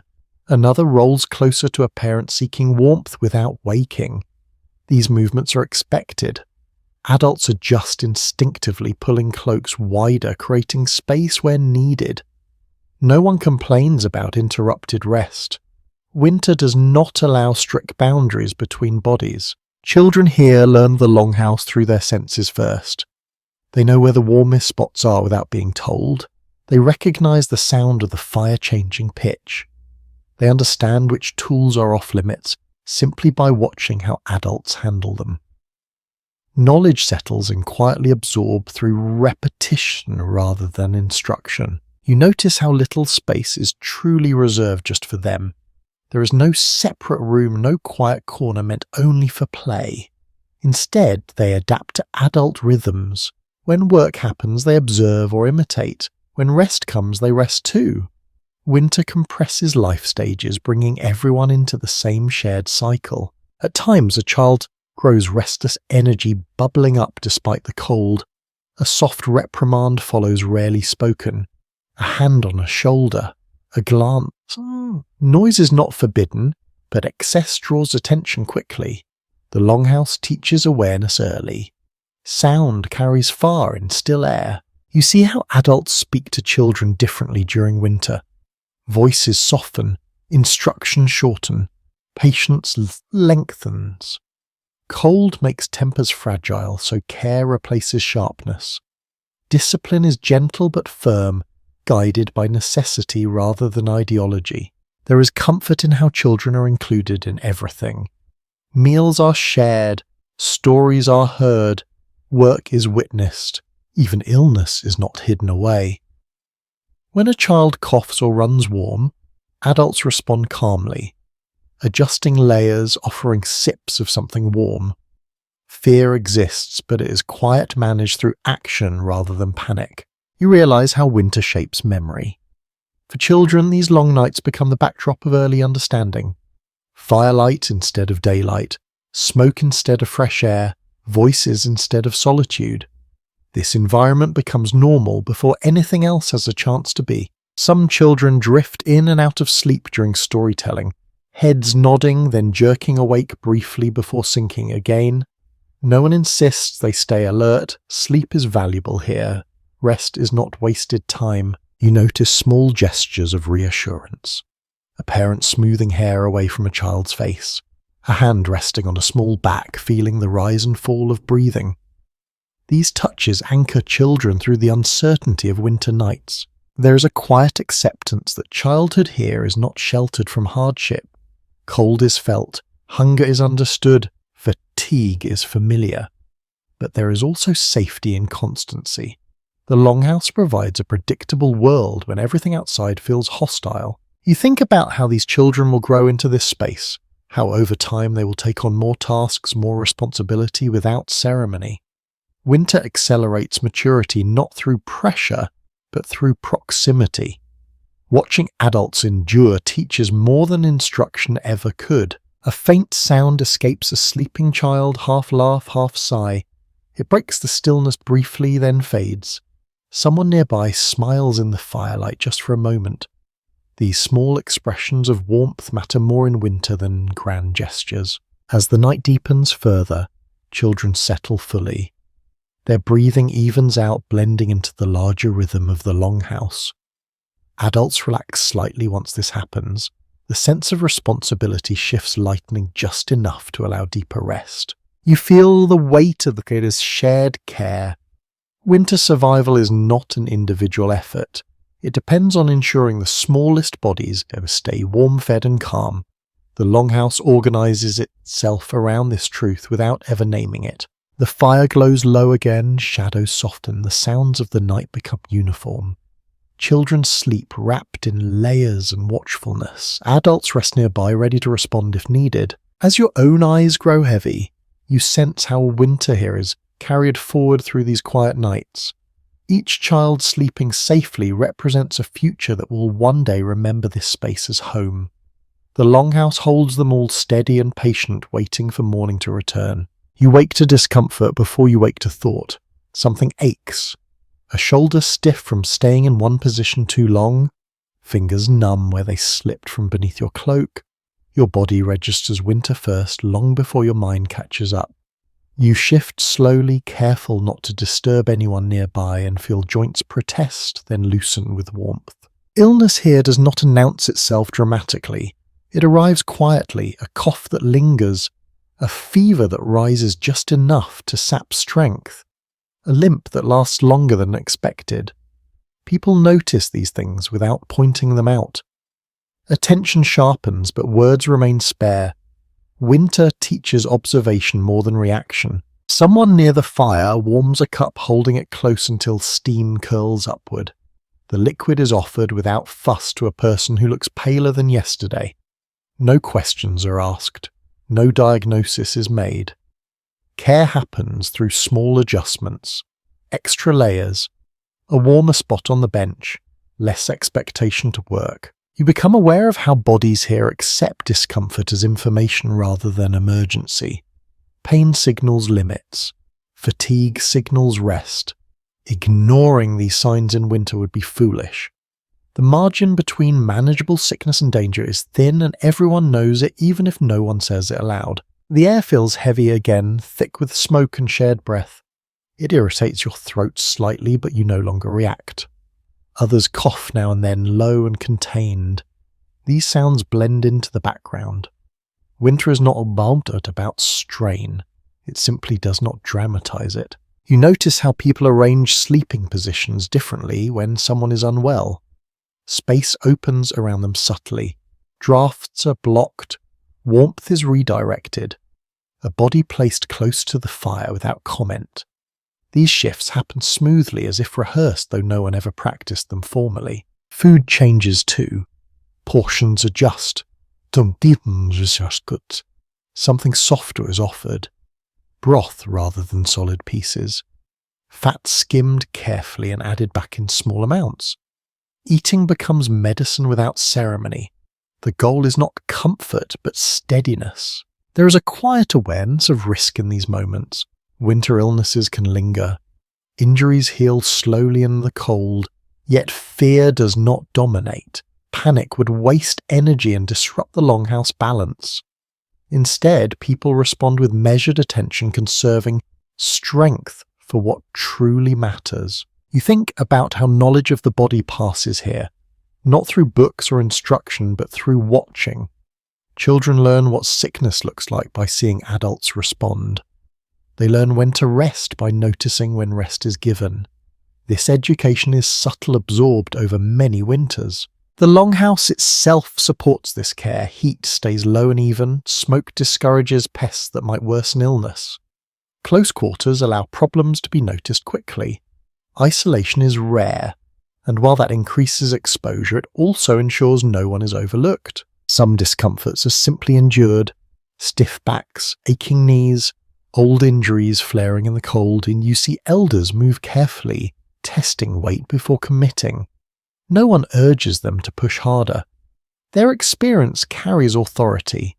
They know when to stop. Sleep becomes fragmented for those who are unwell. Short stretches broken by coughing or shifting. Others accommodate this without resentment. Winter sleep is rarely perfect anyway. Everyone expects interruptions. The goal is rest, not deep escape. You notice small rituals of reassurance. A hand placed briefly on the forehead, a cloak pulled higher, a murmured phrase meant more for comfort than information. These gestures steady the mind as much as the body. Illness isolates internally, even in crowded spaces. Touch bridges that gap. There is uncertainty woven through all of this. No one can predict how long a sickness will last. No one knows which cough will fade and which will deepen. Winter teaches acceptance of not knowing. Plans remain flexible. Expectations soften. You feel this uncertainty settle into you too. It does not alarm you. It simply exists. The Longhouse holds space for it just as it holds smoke and sound. Life continues around it, adjusting gently. When someone recovers, the change is noted quietly. They sit a little straighter. They take on a small task again. No celebration marks the shift. Survival does not require acknowledgement. It requires continuation. You realize how health here is communal.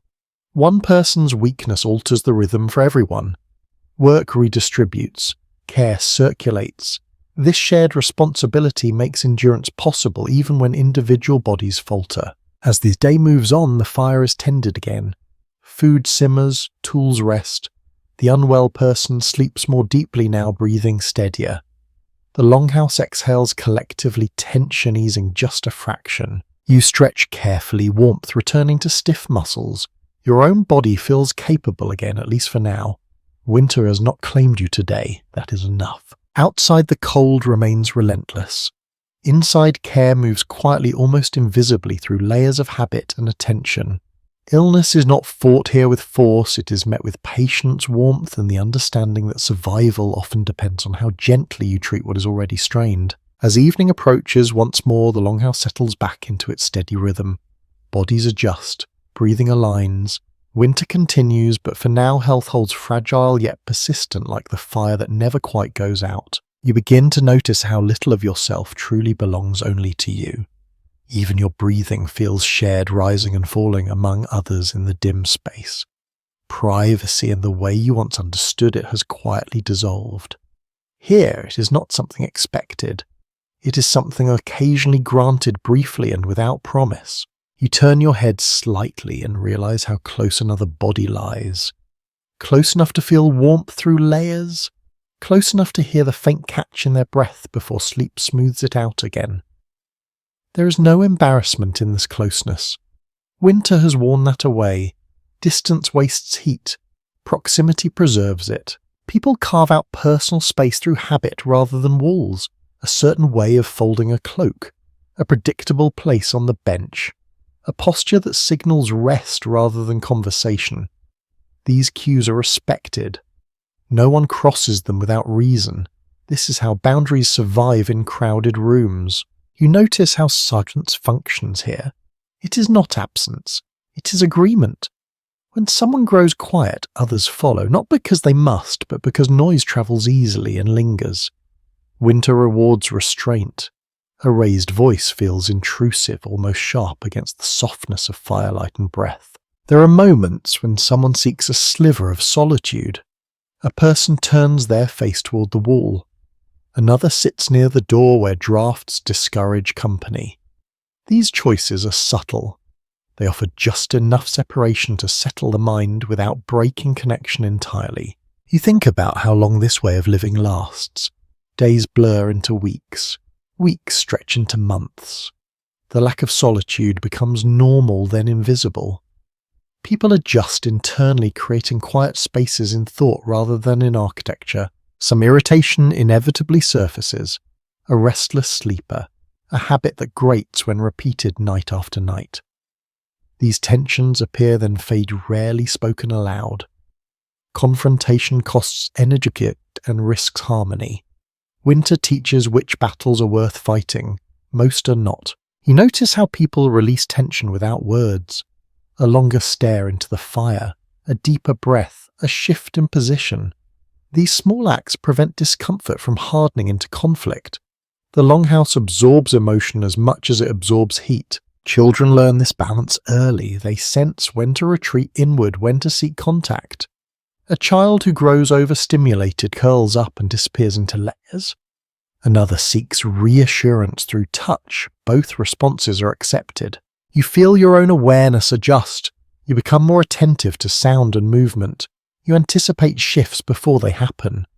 This sensitivity reduces friction. It also brings calm.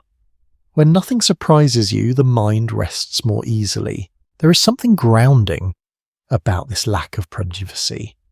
It strips away performance. There is no audience here, only witnesses who share the same conditions. Appearances matter less. Endurance matters more. You notice how people sleep facing different directions, creating a rhythm of bodies along the wall. Heads near feet, shoulders angled away. This arrangement balances warmth and reduces disturbance. It is another solution arrived at through experience rather than planning.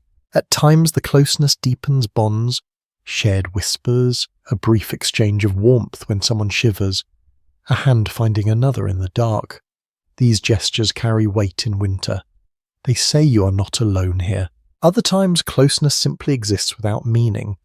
Bodies share space the way logs share a fire, together but not interacting. This neutrality is important. Not every moment needs connection. Winter would exhaust you if it did. You think about how this environment reshapes identity.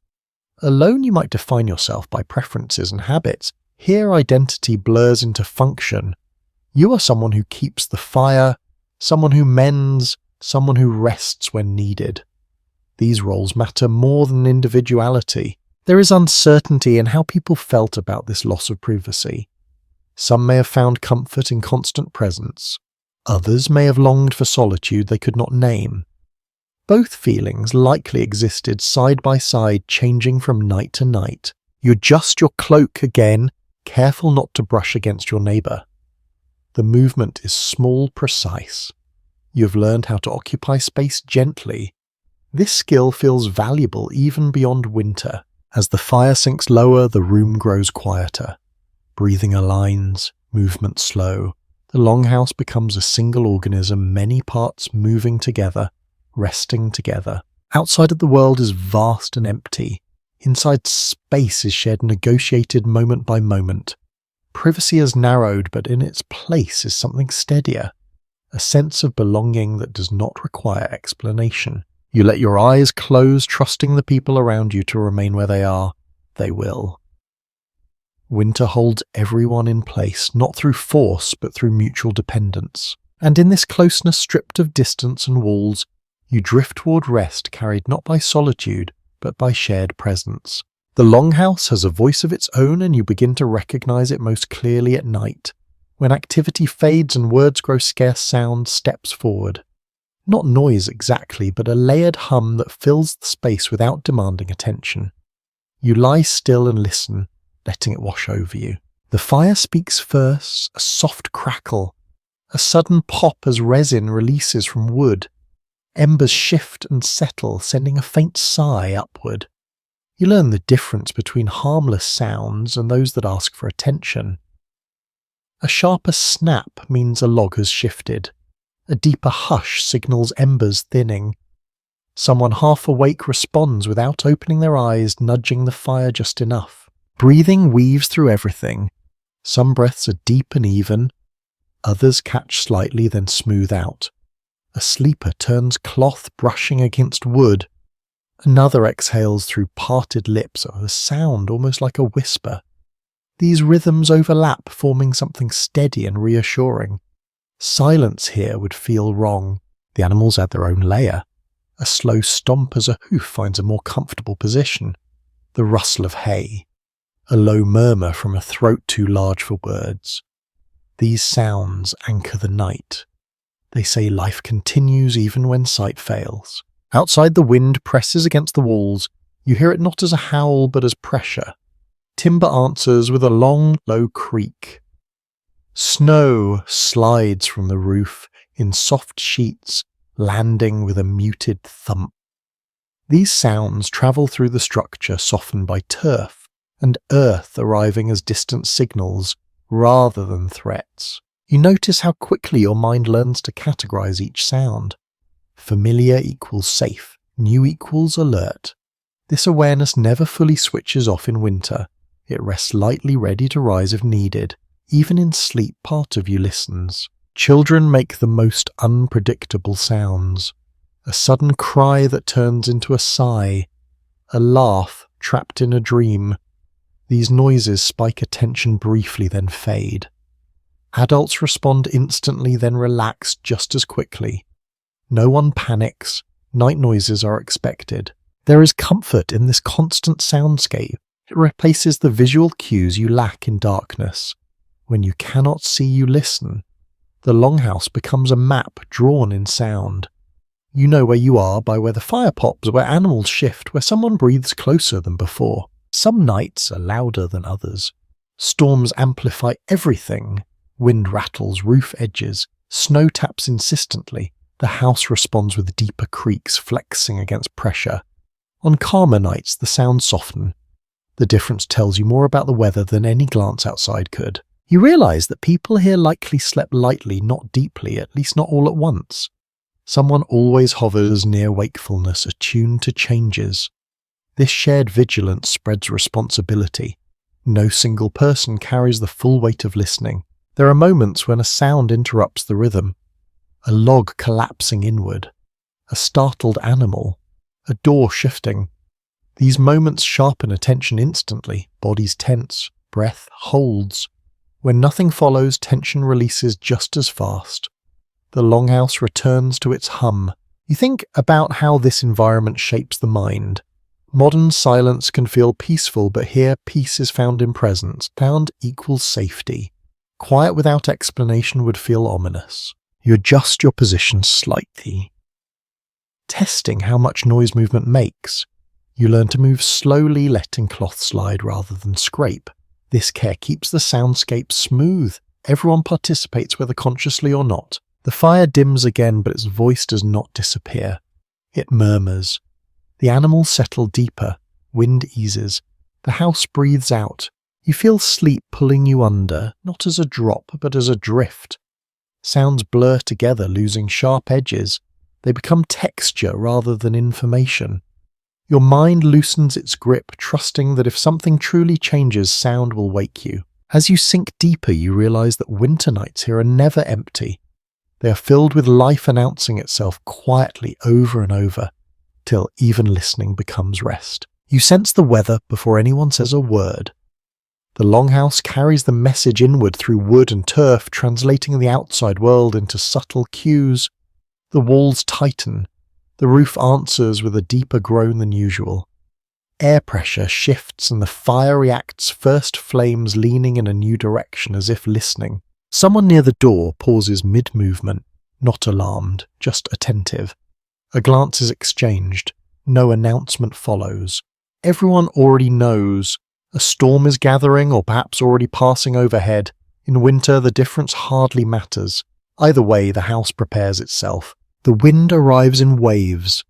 Not a steady force, but a series of pushes that test the structure's patience. Snow taps against the roof at first gently, then with more insistence. Each impact is softened by layers of turf arriving, as a muted percussion rather than a threat. You feel it through the bench beneath you, a faint vibration that travels up through your spine. The fire dims briefly, then flares as a draft finds its way inside. Someone adjusts a log without rising, fully hand-moving, with practiced confidence. The response is automatic. Weather changes are not discussed here. They are answered. You notice how people reposition themselves instinctively. Cloaks pulled closer, feet tucked further under bodies. Those nearest the door shift away from it, making room for thicker air to settle between them and the cold. The warmest spots tighten, and people accept it without complaint. The animals react too.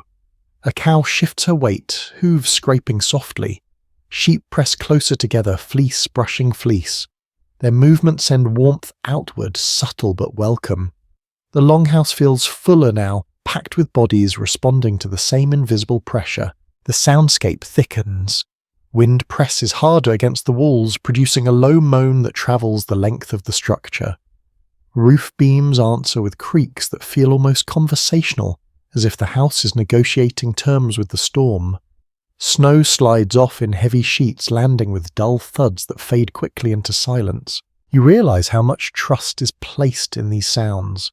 They tell you not just what is happening, but how serious it is. Sharp cracking would mean danger. This steady groaning means endurance. The house has heard this before and knows how to respond. People settle into stillness. Movement slows further, conserving warmth and energy. Work pauses. Conversation fades. This is not fear. It is efficiency. Storms are easier to wait out than to fight. You think about how often winter weather shapes decision-making here. Plans change without discussion. Tasks are postponed or abandoned entirely. Survival depends on flexibility, not stubbornness. The Longhouse teaches this lesson through experience rather than instruction. The door rattles sluggishly as wind pushes against it. A heavier object is shifted nearby, bracing it further. The action is quiet, almost invisible. No one draws attention to it. These adjustments are expected, woven into the rhythm of winter life. Inside, warmth holds, not perfectly, but enough. The fire continues its steady work. Smoke thickens slightly, pressing lower as air currents change. Your eyes sting briefly, then adapt. Everything adjusts, including you. There is a strange comfort in this collective response to weather. No one panics, no one doubts the house. The structure has survived many storms like this. Its scars and repairs tell that story quietly. You trust it because everyone else does. The storm outside grows louder for a time. Wind roars, then ebbs. Snow pounds, then softens. The house flexes, answers, holds. You feel small within it but protected. The contrast between vulnerability and safety sharpens your awareness. At some point you realize that you are no longer tracking individual sounds. They blur together into a continuous presence. The storm becomes background rather than event. This mental shift marks acceptance. You stop waiting for it to end and start resting within it. Sleep comes in fragments again. You drift off, then surface briefly when a louder gust hits. Each time you find the same scene, fire steady, bodies still, house intact. The repetition reassures you more effectively than words ever could. You notice how children remain asleep through most of it. Their bodies trust the environment completely shaped by nights like this. Adults listen on their behalf, carrying vigilance so they do not have to. As the storm begins to pass, the Longhouse releases tension slowly. Creaks soften. Wind loses its edge. Snow settles. The fire resumes its earlier rhythm, flames rising more evenly. Someone exhales deeply, a sound that spreads like permission to relax. No one marks the end of the storm. There is no celebration. Survival does not require commentary. The house has done what it always does. It has held. You shift slightly, feeling warmth return to places that cooled during the worst of it. Your muscles loosen. Breathing deepens. The storm fades into memory almost immediately, leaving behind only the quiet knowledge that winter tested the Longhouse and moved on. Outside, the landscape has changed. Snow deeper, paths erased. Inside, very little has changed at all.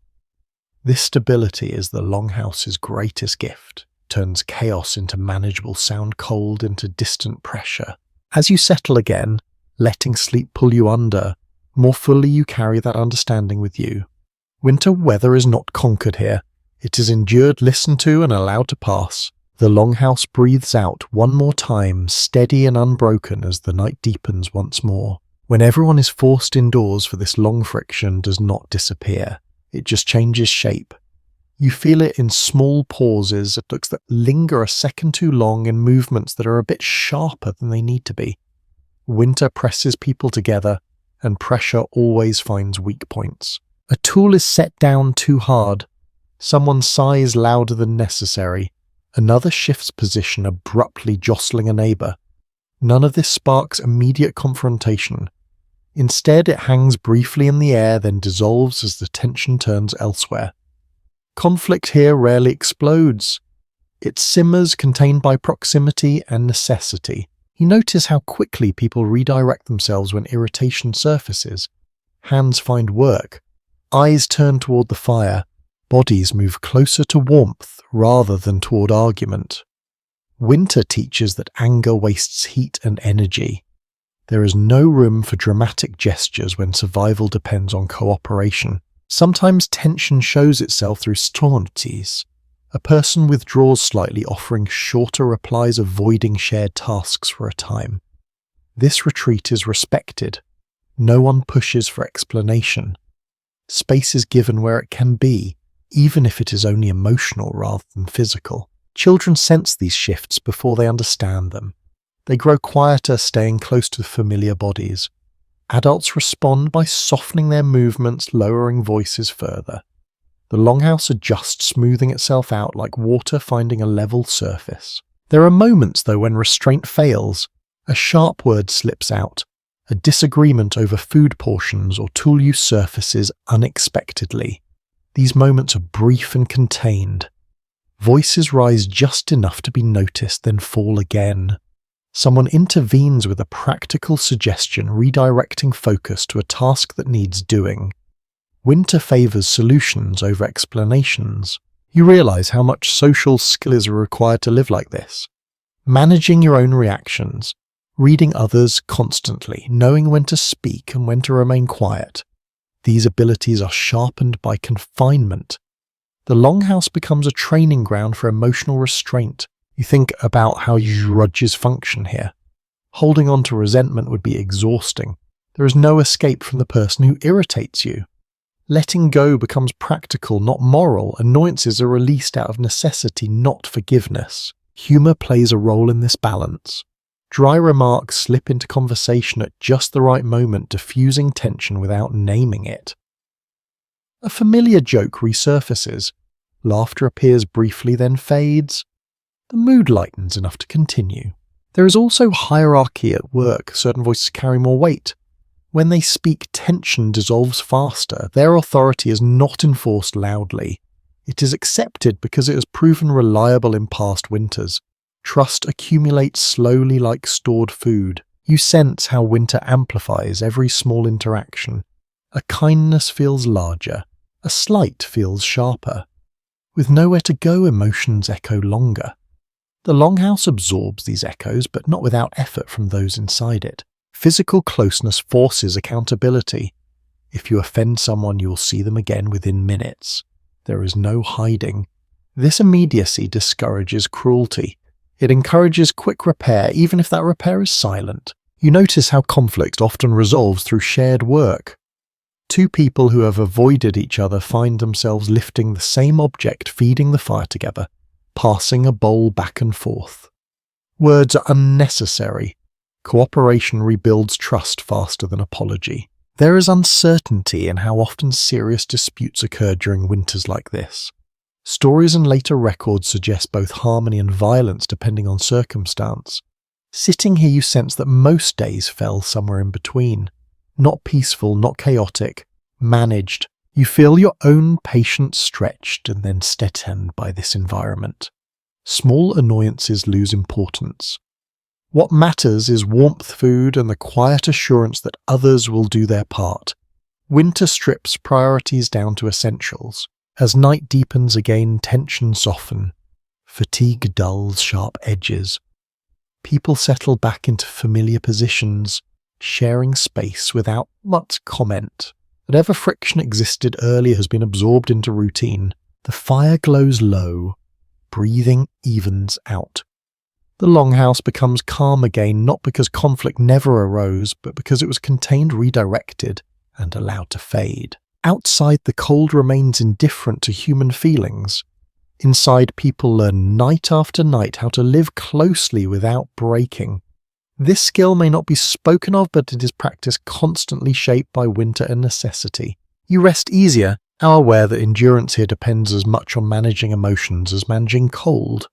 The Longhouse holds both steady and imperfect as the night carries on. Morning arrives quietly again, not with promise, but with obligation. Something needs fixing, you feel it before you see it. A draft that was not there yesterday brushes against your ankles. A faint drip near the wall where snow has begun to melt and seep inward. Winter does not pause for repairs. It demands them immediately whether you are ready or not. Someone notices the same thing you do. A brief look is exchanged. No words follow. Tools appear, a strip of leather is pulled free. A handful of moss is gathered from a bundle kept dry for this purpose. The repair begins where the problem is smallest before it has time to grow. You watch how careful the movements are. No one rushes. Quick fixes done poorly will only fail again. Hands work deliberately, pressing material into gaps, testing firmness with fingertips, listening for changes in sound as the wall answers back. The Longhouse speaks through resistance and give, and people listen. Cold makes everything harder. Wood stiffens. Fingers lose sensitivity quickly. Someone warms their hands briefly over the fire, then returns to work. The cycle repeats. Work, warm, work again. This rhythm keeps mistakes from forming. The smell near the wall changes as dampness is addressed. Earth and moss release a faint green scent sharp against smoke and wool. It does not last long, but it signals success. The draft lessens. The drip slows, then stops. The house settles. You realize how often this kind of maintenance happens, not as major projects, but as constant attention. Small problems are handled immediately because waiting costs more later. Winter rewards vigilance more than strength. Children watch closely. They are drawn to repairs, to moments when the house itself becomes the focus. They learn where walls are weakest, where snow tends to pile, where water finds its way in. This knowledge will serve them long after this winter ends. There is a sense of pride in these moments, though it is never expressed aloud. The Longhouse has endured another challenge. People have met it together. That's enough. You notice repairs everywhere once you start looking. A beam reinforced with a newer piece of wood, a patch on the roof where thatch was replaced mid-season, a door frame smoothed by repeated adjustments. These marks are not flaws, they are evidence of care. The fire burns steadily through it all, offering heat but not distraction. No one gathers around it while repairs are underway. Attention stays on the task. Warmth can wait, shelter cannot. You think about how this constant maintenance shapes perception of the house. It's not a static object. It's a living structure that requires response and attention. The relationship feels reciprocal. Care for the house and it will care for you. Fatigue creeps in during these tasks. Cold drains energy faster than expected. People switch places without discussion. When one set of hands slows, another takes over. The work continues without interruption. There is a quiet understanding that some problems cannot be fully solved until spring. Temporary fixes are accepted. Moss packed tight, leather tied snug. The goal is not perfection, it is survival through the night. You feel a sense of calm settle once the work is done. The draft is gone. The sound of dripping has ceased. The longhouse feels whole again. These small victories matter deeply in winter. They restore a sense of control. Conversation resumes softly. Someone returns a tool to its place. Another feeds the fire. Life flows back into its usual channels as if nothing unusual occurred. Repairs here do not demand attention once complete. They simply disappear into the background. Outside, the snow continues to shift and melt and refreeze. Inside, the house stands ready for the next challenge. Winter will find another weakness eventually, it always does. You settle back onto the bench, warmth returning to your hands. You feel connected to the structure around you in a new way. Every creak and draft now carries meaning. You're learning to read the longhouse the way others here already do. As the day moves on, the memory of the repair fades, but its effect remains. The space feels tighter, warmer, more secure. Winter is held at bay again, not through grand effort, but through steady attention. You rest easier knowing that when the next problem appears, it will be met the same way, quietly, immediately together. As the nights repeat, belief slips into the longhouse the way smoke does, quietly and without ceremony. It is not summoned. It is simply there, folded into routines and gestures present, even when no one speaks its name. Winter has a way of making unseen things feel closer. You notice small habits first. A hand briefly touching a carved beam before sitting down. A pause before the fire is fed at night, just long enough to acknowledge it. Words murmured too softly to catch meant less for other people than for the space itself. These actions are not dramatic. They are practical, almost reflexive. The longhouse holds traces of belief in its objects. Carvings worn smooth by touch. Symbols scratched lightly into wood, nearly invisible unless you know where to look. These marks do not demand attention. They exist alongside soot and scratches, another layer of meaning built up over time. When winter deepens, rituals simplify. There is no room for elaborate ceremonies. What remains are small repetitions that offer reassurance. The fire is treated with care. Food is shared deliberately. The dead are remembered briefly, often without names acknowledged, as part of the same cycle that brought winter, and will eventually carry it away. You sense that belief here is not separated from daily life. It does not arrive as a special moment. It is embedded in how people endure. When storms pass without damage, gratitude is felt rather than expressed. When illness fades, relief settles in quietly. When things go wrong, explanations are not always sought. Acceptance often comes first. There are nights when someone speaks of things beyond the walls, spirits that move through storms, ancestors who watch from darkness. These mentions are casual, not fearful. They feel like commentary rather than doctrine. The unseen is treated as another presence to account for like weather or hunger. Children absorb this atmosphere naturally. They learn which places feel safe, which corners feel watched, which sounds belong to the house and which come from beyond it. No one corrects these impressions too sharply. Winter imagination fills gaps where light and certainty fail. You notice that certain actions cluster around transitions. When someone leaves the longhouse, briefly a phrase is offered behind them. When they return, a nod acknowledges safe passage. These exchanges are quick, almost automatic, but they carry weight. They say that movement through winter space is never taken lightly. The fire plays a central role in this quiet belief. It is tended, carefully spoken to, indirectly respected for what it provides. Letting it fail would feel wrong in more ways than one.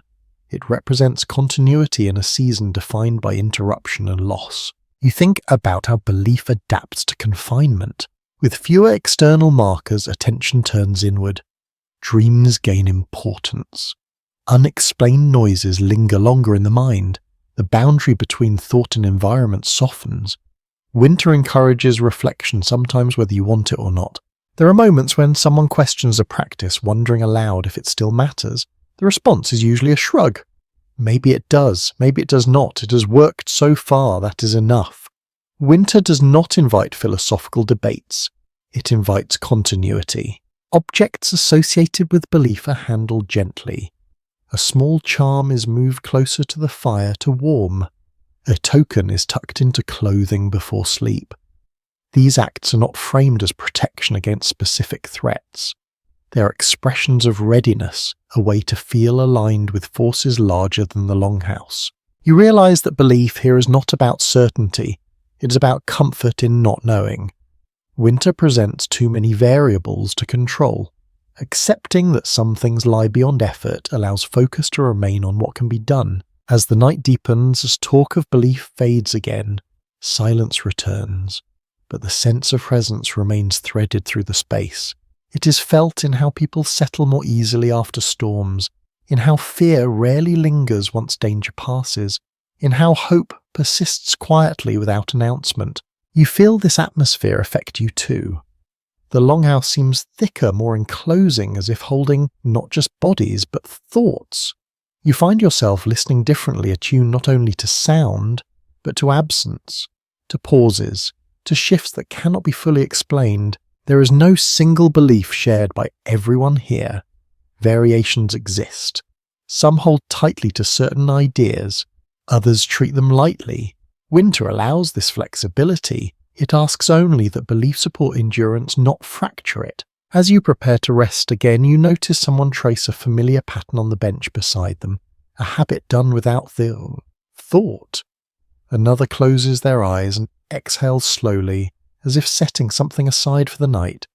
These gestures feel complete even without words. The fire settles low, embers glow steadily. Outside darkness stretches on. Inside belief does its quiet work, easing minds where certainty cannot reach. You let your eyes close, carrying with you a sense that survival here depends on more than wood and warmth. It also depends on meaning woven gently into routine belief, made small enough to fit inside a long winter night. The Longhouse holds this too, just as it holds heat and sound steady and unremarkable, waiting patiently for the season to loosen its grip. A knock on the door feels different in winter. It is not sharp or urgent, but deliberate, measured, as if the person outside understands how sound carries through cold air and thick walls. You feel it ripple through the Longhouse before you hear it clearly. Heads lift. Movement pauses. The fire crackles on unconcerned. No one jumps up immediately. Visitors in winter are rare but not impossible. A moment is taken to listen. Another knock follows, slower this time. Someone near the door rises, pulling their cloak tighter, feeling for the bar with a hand that knows its shape by heart. When the door opens, cold rushes in sharper than before, cutting through smoke and warmth. Snow clings to the figure outside, melting instantly where it meets heat. The contrast is startling. Breath fogs. The outside world announces itself briefly, then is shut out again as the door closes. The visitor does not speak at once. They stamp snow from their boots, blinking in the dim light, eyes adjusting. No one demands an explanation. Winter travel costs energy. Words can wait until breathing steadies. Hospitality here is not generous in the way you might imagine. It is careful. A place is made along the bench, not the warmest, but not the coldest either. A bowl is offered. Food is shared without discussion of portions. This does not mean resources are abundant. It means turning someone away would feel worse than eating slightly less. You notice how the Longhouse reshapes itself to accommodate the newcomer.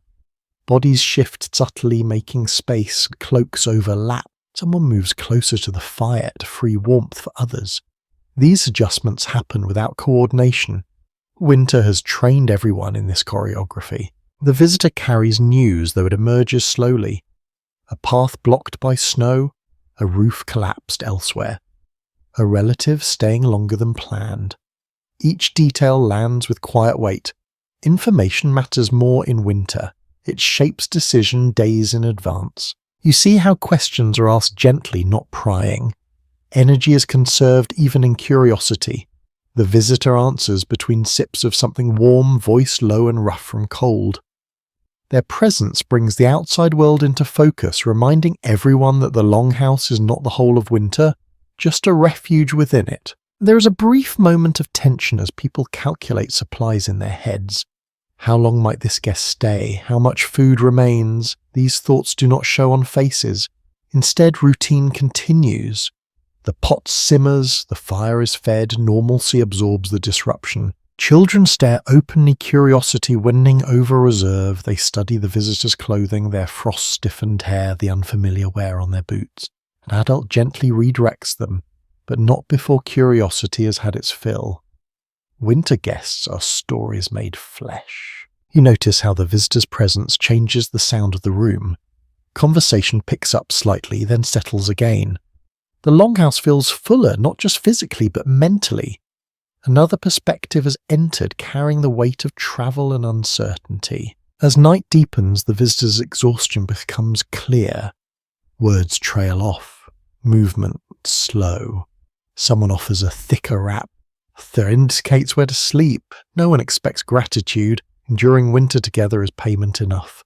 There is an unspoken rule that guests are not questioned too closely after nightfall. Rest comes first. Tomorrow will bring light, however faint, and with it clearer conversation. Winter respects fatigue. You realise that hosting a guest in winter is an act of trust on both sides. The visitor trusts the Longhouse to offer shelter. The household trusts the visitor to respect limited resources. This mutual reliance binds people together more strongly than formality ever could. As the fire dims, the Longhouse settles again, now holding one more body, one more set of breaths. The visitor sleeps quickly, carried under by warmth and relief. Others follow more slowly, minds adjusting to the new presence. Outside, the cold presses on, indifferent to who stands or falls. Inside, hospitality has done its quiet work, turning potential danger into shared endurance. You close your eyes, feeling the space around you. Adjust once more. Winter has expanded slightly, making room for another story, another night survived together. The Longhouse holds steady, ready to do it again if needed. By now, you have learned to read the Longhouse the way others here do. Not as a single room, but as a map of relationships. Where you sit is never random. Where others sit tells you who they are, how they are regarded, and what is expected of them. Winter makes these patterns clearer by removing distractions. Closest to the fire sit those whose voices carry weight. Not always the strongest, not always the loudest, but the ones others watch before acting. Their position allows them to see most of the room without turning to hear every shift in tone. Heat gathers there, but so does responsibility. These are the people expected to notice problems first. Farther along the benches, the air cools gradually. Those spots are not lesser, just different. They suit people who work quietly, who do not need to speak often to be heard. You notice how some individuals prefer these places even when warmer ones are available. Habit and identity settle people as much as comfort does. Near the door, the cold lingers longest. This space belongs to those who move in and out more often, the ones who check animals, fetch wood brace against weather. Sitting there is not punishment. It signals readiness. Coats stay closer, boots are angled toward warmth. These people accept drafts as part of their role. You become aware that seating rarely changes without reason. When someone takes a different place, it is noticed even if no one comments. A shift closer to the fire might signal age catching up. A move outward might reflect renewed strength or a change in responsibility. Winter makes these movements meaningful. The guest from earlier finds a place midway along the bench, not too close to the centre, not too near the door. This balance offers warmth without presumption. It also allows observation. Guests learn quickly by watching where they are placed. Children cluster where warmth and safety overlap. They gravitate toward familiar bodies, often ending up closer to the centre without claiming it. Their presence is accepted there. Winter prioritizes small bodies without discussion. You notice how seating affects conversation. Those near the fire speak first more often. Their words travel easily. Farther out people speak less, but when they do, others listen carefully. Winter values efficiency in speech. Too many voices waste energy. This arrangement is not enforced. No one assigns them seats. It grows out of repeated nights reinforced by comfort, habit, and trust. Over time, it becomes as fixed as the walls themselves, yet flexible enough to change when needed. There is a quiet awareness of who is missing from certain places. An empty spot near the fire draws glances. Someone notices and feeds the fire themselves. Another checks the sleeping area. Hierarchy here includes care, not just authority. You sense that these patterns do more than organize space. They reduce conflict. When roles are visible, fewer words are needed. Expectations are clear. Winter thrives on clarity. At times, hierarchy softens. During storytelling, people lean in regardless of position. During illness, warmth is shared freely. The structure remains, but compassion bends it when necessary. You feel your own position now. You have settled into a place that feels right, neither central nor exposed. It allows you to observe without intruding. This placement feels earned, even though no one acknowledged it. Winter acceptance is often silent. As the night deepens, bodies sink into familiar spots. The longhouse becomes balanced again, weight distributed evenly along its length. Firelight stretches and contracts, tracing these invisible lines of order. Outside, snow piles higher. Inside, hierarchy holds not rigid or harsh, but practiced and functional. It keeps winter life moving smoothly, preventing small problems from becoming large ones. You let your eyes close, comforted by the predictability of where everyone rests. In this shared space, order is not imposed. It is learned, remembered, and renewed each night. The fire glows low. The longhouse breathes. Roles remain intact, quietly supporting survival as winter continues its slow, patient watch. You notice the smallest lives only when the house grows still enough to reveal them. A faint scratching near the wall, a soft rustle in the straw beneath the benches. Winter draws everything inward, not just people and animals you expect, but the quiet, persistent ones that slip through cracks and live on leftovers. Mice move with confidence here. They know the paths along beams and walls, the places crumbs gather, the warm pockets near stored grain. You glimpse one briefly, a quick flicker of movement before it vanishes again. No one reacts. This is not a surprise. It is an arrangement that has existed as long as winter houses have. The longhouse answers these intrusions without its drama. Traps are set where needed, checked regularly. Food is stored high when possible, wrapped carefully. Cats move through the space with lazy authority ears, twitching even in sleep. Their presence shifts the balance quietly, keeping populations in check without ever fully erasing them. Insects make themselves known in subtler ways. Fleas hide in bedding. Lice linger in seams of clothing. Winter does not eliminate them. It gives them cover. Smoke helps, warmth discourages some, but nothing works completely. People respond by combing hair near the fire, by shaking cloaks outside when weather allows, by accepting a level of irritation as normal. You feel an itch on your arm and resist scratching too hard. Everyone here understands the risk of broken skin in winter. Small wounds heal slowly. Care is taken even with minor discomforts. Patience replaces urgency. Drafts are another kind of intruder. They sneak in along the floor through joints in the wall beneath the door. You sense them before you feel them fully. A cool line tracing your ankles. A sudden chill at your back. These drafts are watched closely.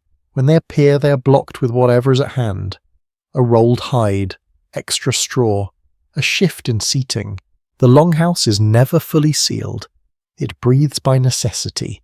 Too tight and smoke would choke the space. Too loose and cold would claim it. This balance requires constant attention. Winter sharpens awareness of airflow in ways you have never needed before. You notice how people sleep with one eye open to these changes. Not literally awake, but sensitive. A sudden chill wakes someone enough to adjust a covering. A noise near stored food draws a brief glance. These micro-responses keep small problems from growing. There is a quiet hierarchy among intruders. Mice are tolerated to a point, larger animals are not. The door is checked, often secured carefully each night. The memory of wolves or other predators pressing close in the dark is never far away, even if it does not happen often. Winter heightens imagination as much as risk. You think about how these constant minor threats shape behaviour. Nothing is ever entirely at rest. The house demands awareness even during sleep. This does not feel exhausting anymore. It feels normal. Your senses have adjusted. Children are taught early what to ignore and what to report. A mouse scurrying is nothing. A strange sound at the door matters. These distinctions are learned through reaction rather than explanation. Winter learning is immediate and practical. The smell of animals and smoke does more than warm the space. It masks human scent, blurring boundaries between inside and outside. This offers a layer of protection, though not a guarantee. People here understand that safety is never absolute. It is negotiated daily. You feel how vigilance settles into the body as posture. Shoulders relax but ready, hands resting near warmth or tools, ears attuned even as eyes close. Winter living sharpens awareness without keeping you constantly afraid. There is something humbling about sharing space with so many forms of life. Humans are not the sole occupants here. The Longhouse is an ecosystem balanced and perfectly maintained through attention rather than control. You notice how reactions remain measured even when something goes wrong. A trap sprung, a food bundle gnawed. Annoyance appears briefly then fades into action. Repairs are made, adjustments follow. Emotion does not linger long on these matters. Winter has larger concerns. As the night deepens, the smaller sounds blend into the larger hum of the house. Scratching becomes part of the background. Drafts soften as bodies shift and block them. The fire continues its steady work. You pull your cloak tighter, tucking the edges carefully. You have learned to close gaps without thought. Your body knows where warmth leaks and how to guard it. And outside, the cold world presses close, full of unseen movement. Inside, life presses back layered and persistent. The Longhouse holds them all, not perfectly, but enough. As you drift closer to sleep, you understand that winter survival here is not about eliminating discomfort. It is about managing it, coexisting with it, keeping it from overwhelming what matters most. The house settles. Small lives move quietly. Warmth holds. You rest within this balance, knowing that it will need attention again tomorrow. And that is simply how winter works. The talk of spring begins long before there is any real sign of it. You notice it slip into conversation, almost accidentally tucked between practical remarks and familiar routines. Someone mentions how the light felt slightly different earlier in the day. Another wonders aloud whether the snow outside seems less sharp underfoot. These observations are offered without expectation. They are tested gently and then set aside. You feel how these comments change the atmosphere just a little. Not enough to lift spirits fully, but enough to loosen something tight inside the chest. Winter has trained everyone to avoid false hope. Still, the idea of change is hard to keep completely out. You find yourself imagining smells that are not present. Damp earth without smoke. Water moving freely instead of locked beneath ice. Fresh air that does not sting. These thoughts drift in and out uninvited, then fade when the fire crackles or someone shifts nearby. The Longhouse keeps attention anchored firmly in now. People here do not plan spring in detail. There are no long discussions of planting or travel yet. Speaking too much about what lies ahead feels risky, as if naming it might tempt winter to stay longer. Instead, spring is acknowledged indirectly. A tool is set aside for later use. A bundle is checked, then retied. Preparation happens quietly without ceremony. You notice how children respond to these hints. They ask questions more often. They press their faces toward the door when it opens, looking for something they cannot quite describe. Adults answer, carefully neither encouraging excitement nor discouraging it completely. Balance matters. The fire continues its steady work, indifferent to thoughts of thaw. Wood is still fed at the same pace. Cloaks remain wrapped the same way. No one changes behaviour yet. Winter does not loosen its grip simply because it is mentioned. There is a kind of superstition around expecting too much. Stories circulate of sudden cold return storms that arrive after days of promise. These tales are shared lightly, but their message is clear. Patience is protection. You feel your own body respond to the idea of spring despite this caution. Muscles ache less when you imagine warmth. Breathing deepens. Even hope when restrained carries energy. But you keep it contained following the example around you. Someone checks the door frame where light sometimes catches differently at certain times of day. They do not comment, but you see the glance linger. The Longhouse has taught everyone to read subtle changes. Light is measured the way food is measured. Carefully, conservatively. You sense that talking about spring is not about the future as much as it is about endurance. It reminds people why they are conserving energy through repairing, carefully sharing space patiently. The promise of thaw gives context to hardship without undermining the present. At night, dreams begin to shift. They are still heavy with winter imagery, but now water appears more often. Paths open instead of closing. These dreams are not discussed openly, but you can feel their influence in the way people wake slightly lighter, slightly less burdened. The animals seem to sense change too, though nothing has truly changed yet. They shift more often. Their breathing feels different, more alert. The Longhouse picks up on this energy, responding with subtle restlessness. You notice yourself listening differently, not just for storms or drafts, but for quiet changes. The way the roof creaks, the way smoke moves, or the way air settles. Spring announces itself through absence rather than arrival. Still, winter remains fully present. Cold presses in when the door opens, snow piles high outside, the fire remains central necessary. No one forgets this. Hope does not replace preparation. As the night deepens, talk of spring fades again. It has done its work for now. It has reminded everyone that winter has an end even if the timing remains uncertain. You settle back against the wool cloak, pulled tight, warmth steady. The Longhouse feels the same as it did yesterday, and that consistency is reassuring. Change will come when it comes. For now, winter continues and endurance remains the focus.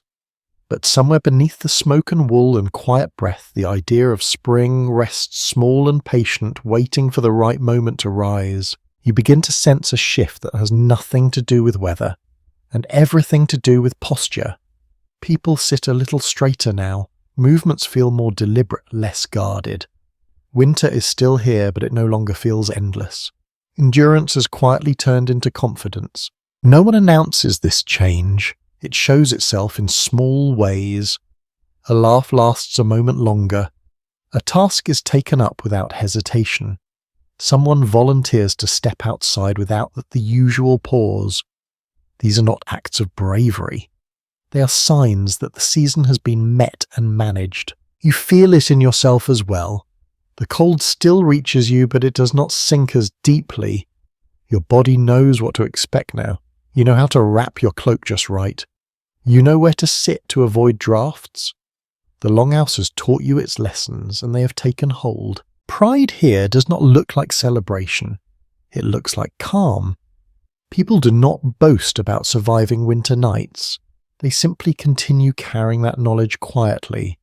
Endurance is treated as baseline, not achievement. You notice how this confidence affects conversation. Words are less cautious. Future tasks are mentioned more freely though, still without detail. Someone references travel as if it were a given, not a risk. Another mentions repairs that can wait until thaw. These comments pass without challenge. Children sense this change too. They move with more energy testing boundaries again. Adults respond with patience rather than immediate restraint. Winter's tight hold on behavior loosens just enough to allow small freedoms. There is a subtle shift in how people handle discomfort. Stiffness is worked through rather than immediately soothed. Cold toes are tolerated a little longer before being tucked away. These choices signal trust in the body's ability to cope. You think about how endurance reshapes identity. Surviving winter does not make someone different overnight.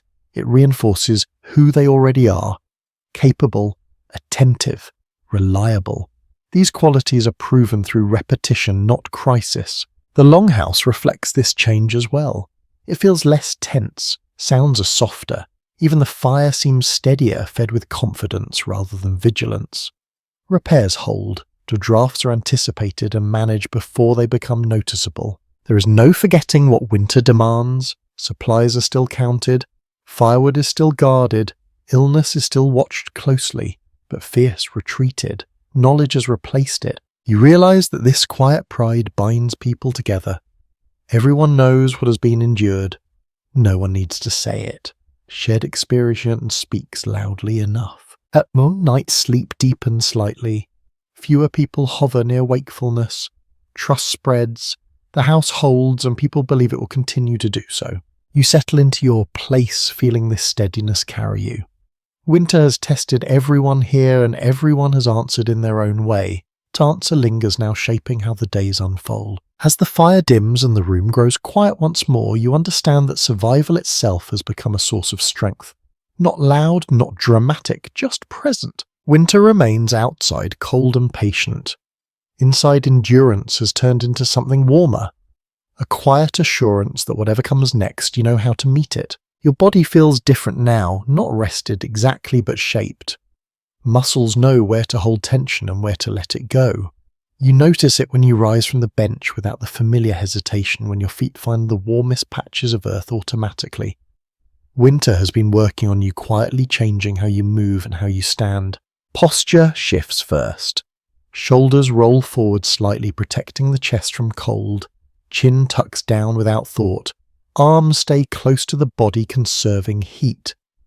These adjustments are small, almost invisible, but they add up. After weeks inside the Longhouse, they feel natural, as if this is how you have always carried yourself. Strength here does not come from bursts of effort. It comes from repetition, lifting the same tools, feeding the fire at the same intervals, rising and sitting dozens of times a day. The body adapts to this rhythm, becoming efficient rather than powerful. Endurance replaces speed. You feel it in your hands. Fingers that once stiffened quickly now warm faster. Grip feels surer even in the cold. Calluses thicken where they are needed, then soften again near the fire. The skin learns to respond rather than resist. Breathing changes too. You inhale more slowly, more deeply. Shallow breaths waste warmth. Deep ones settle it inside. The air still smells of smoke and wool, but your lungs accept it without protest. Coughs come less often now. The body has adapted. You watch others move and see the same transformation. People rise with fewer wasted motions. They turn efficiently, avoiding drafts. Even walking inside the Longhouse becomes quieter, more deliberate. Winter shapes everyone into careful versions of themselves. You notice how bodies arrange themselves during rest. Knees drawn in, backs curved slightly. This posture conserves heat and eases strain. Sleeping flat would feel exposed now. Curling inward feels right. There is wear too. Knees ache more often. Old injuries remind their owners they still exist. Cold settles into joints and lingers. But people adjust, shifting weight, changing tasks, allowing the body to work around its own limits. You realize that winter here trains patience in the body as much as in the mind. Movements slow because rushing hurts. Care replaces force. Over time, this gentler way of moving becomes habit, even preference. The Longhouse supports these changes. Benches are worn to fit the curve of spines. Tools are shaped to fit hands that have used them for years. Nothing fights the body. Everything accommodates it. You stretch carefully, feeling warmth return along your back. The motion is unhurried. There is no need to push further. You have learned when enough is enough. This shaping of the body is not discussed. No one comments on becoming stronger or tougher. It simply happens, measured in fewer complaints, smoother movements, steadier hands. You think about how spring will feel when it arrives. Muscles will move differently outdoors. Posture will open again. These winter habits will loosen, but some will remain. Endurance leaves its mark. For now, the body belongs to winter. It knows how to exist within these walls under these conditions. It has learned the Longhouse as surely as the mind has. As you settle back into stillness, you feel this quiet competence settle with you. Winter has not just been survived, it has been absorbed, woven into muscle and breath. The fire glows steadily. The house holds. Your body rests inside a form shaped by cold and care, ready to carry you through whatever remains. Light begins to behave differently before anyone admits it has changed. You notice it first as a feeling rather than a fact. The room seems less compressed. Shadows retreat slightly from the far corners. When the door opens, the pale glow outside lingers a heartbeat longer before being swallowed by smoke and warmth. People glance up more often now, not directly at the light, but toward where it should be. The Longhouse has trained eyes to notice small shifts. Winter has sharpened attention to absence and return. Even this faint change carries weight. You feel it in your own body. Waking comes a little easier. Limbs feel less heavy when you move. The fire still matters deeply, but it no longer feels like the only anchor holding the day together. Something else is beginning to share that role. Tasks adjust without discussion. Work starts a touch earlier. Fine movements last a bit longer before fingers stiffen. Someone chooses a spot closer to the doorway for a time, letting cooler air brush against them without retreating immediately.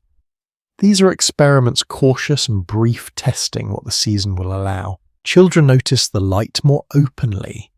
They linger near the door, peering out whenever it opens, eyes searching the snow for change.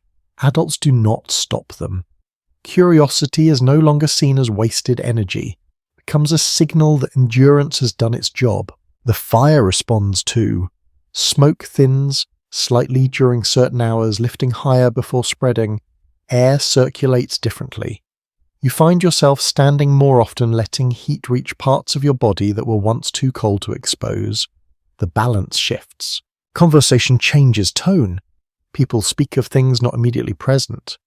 Paths, boats, repairs that require space and air. These ideas surface gently without urgency. They float through the room, then settle waiting. You sense a shared caution beneath this optimism. Winter has not released its grip yet. Snow still lies deep. Cold still bites when the door opens. No one forgets that false starts are common. Hope remains measured. At night, sleep deepens further.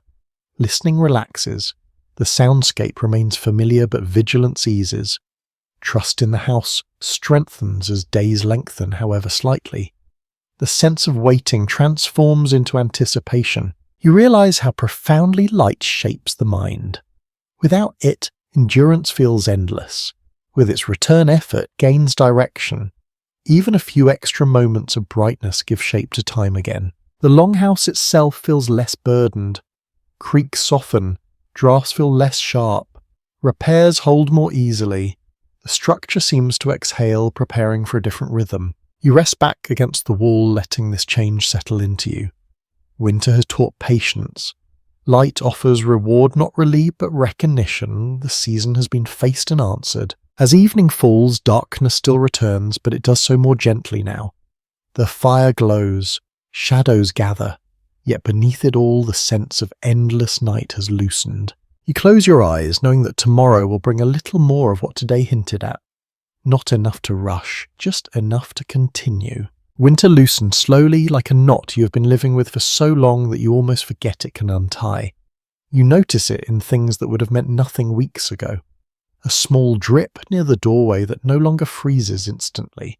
Snow on a cloak that melts into dark spots instead of staying crusted white. A breath outside that still bites but feels less like punishment and more like weather. The Longhouse responds first the way it always does.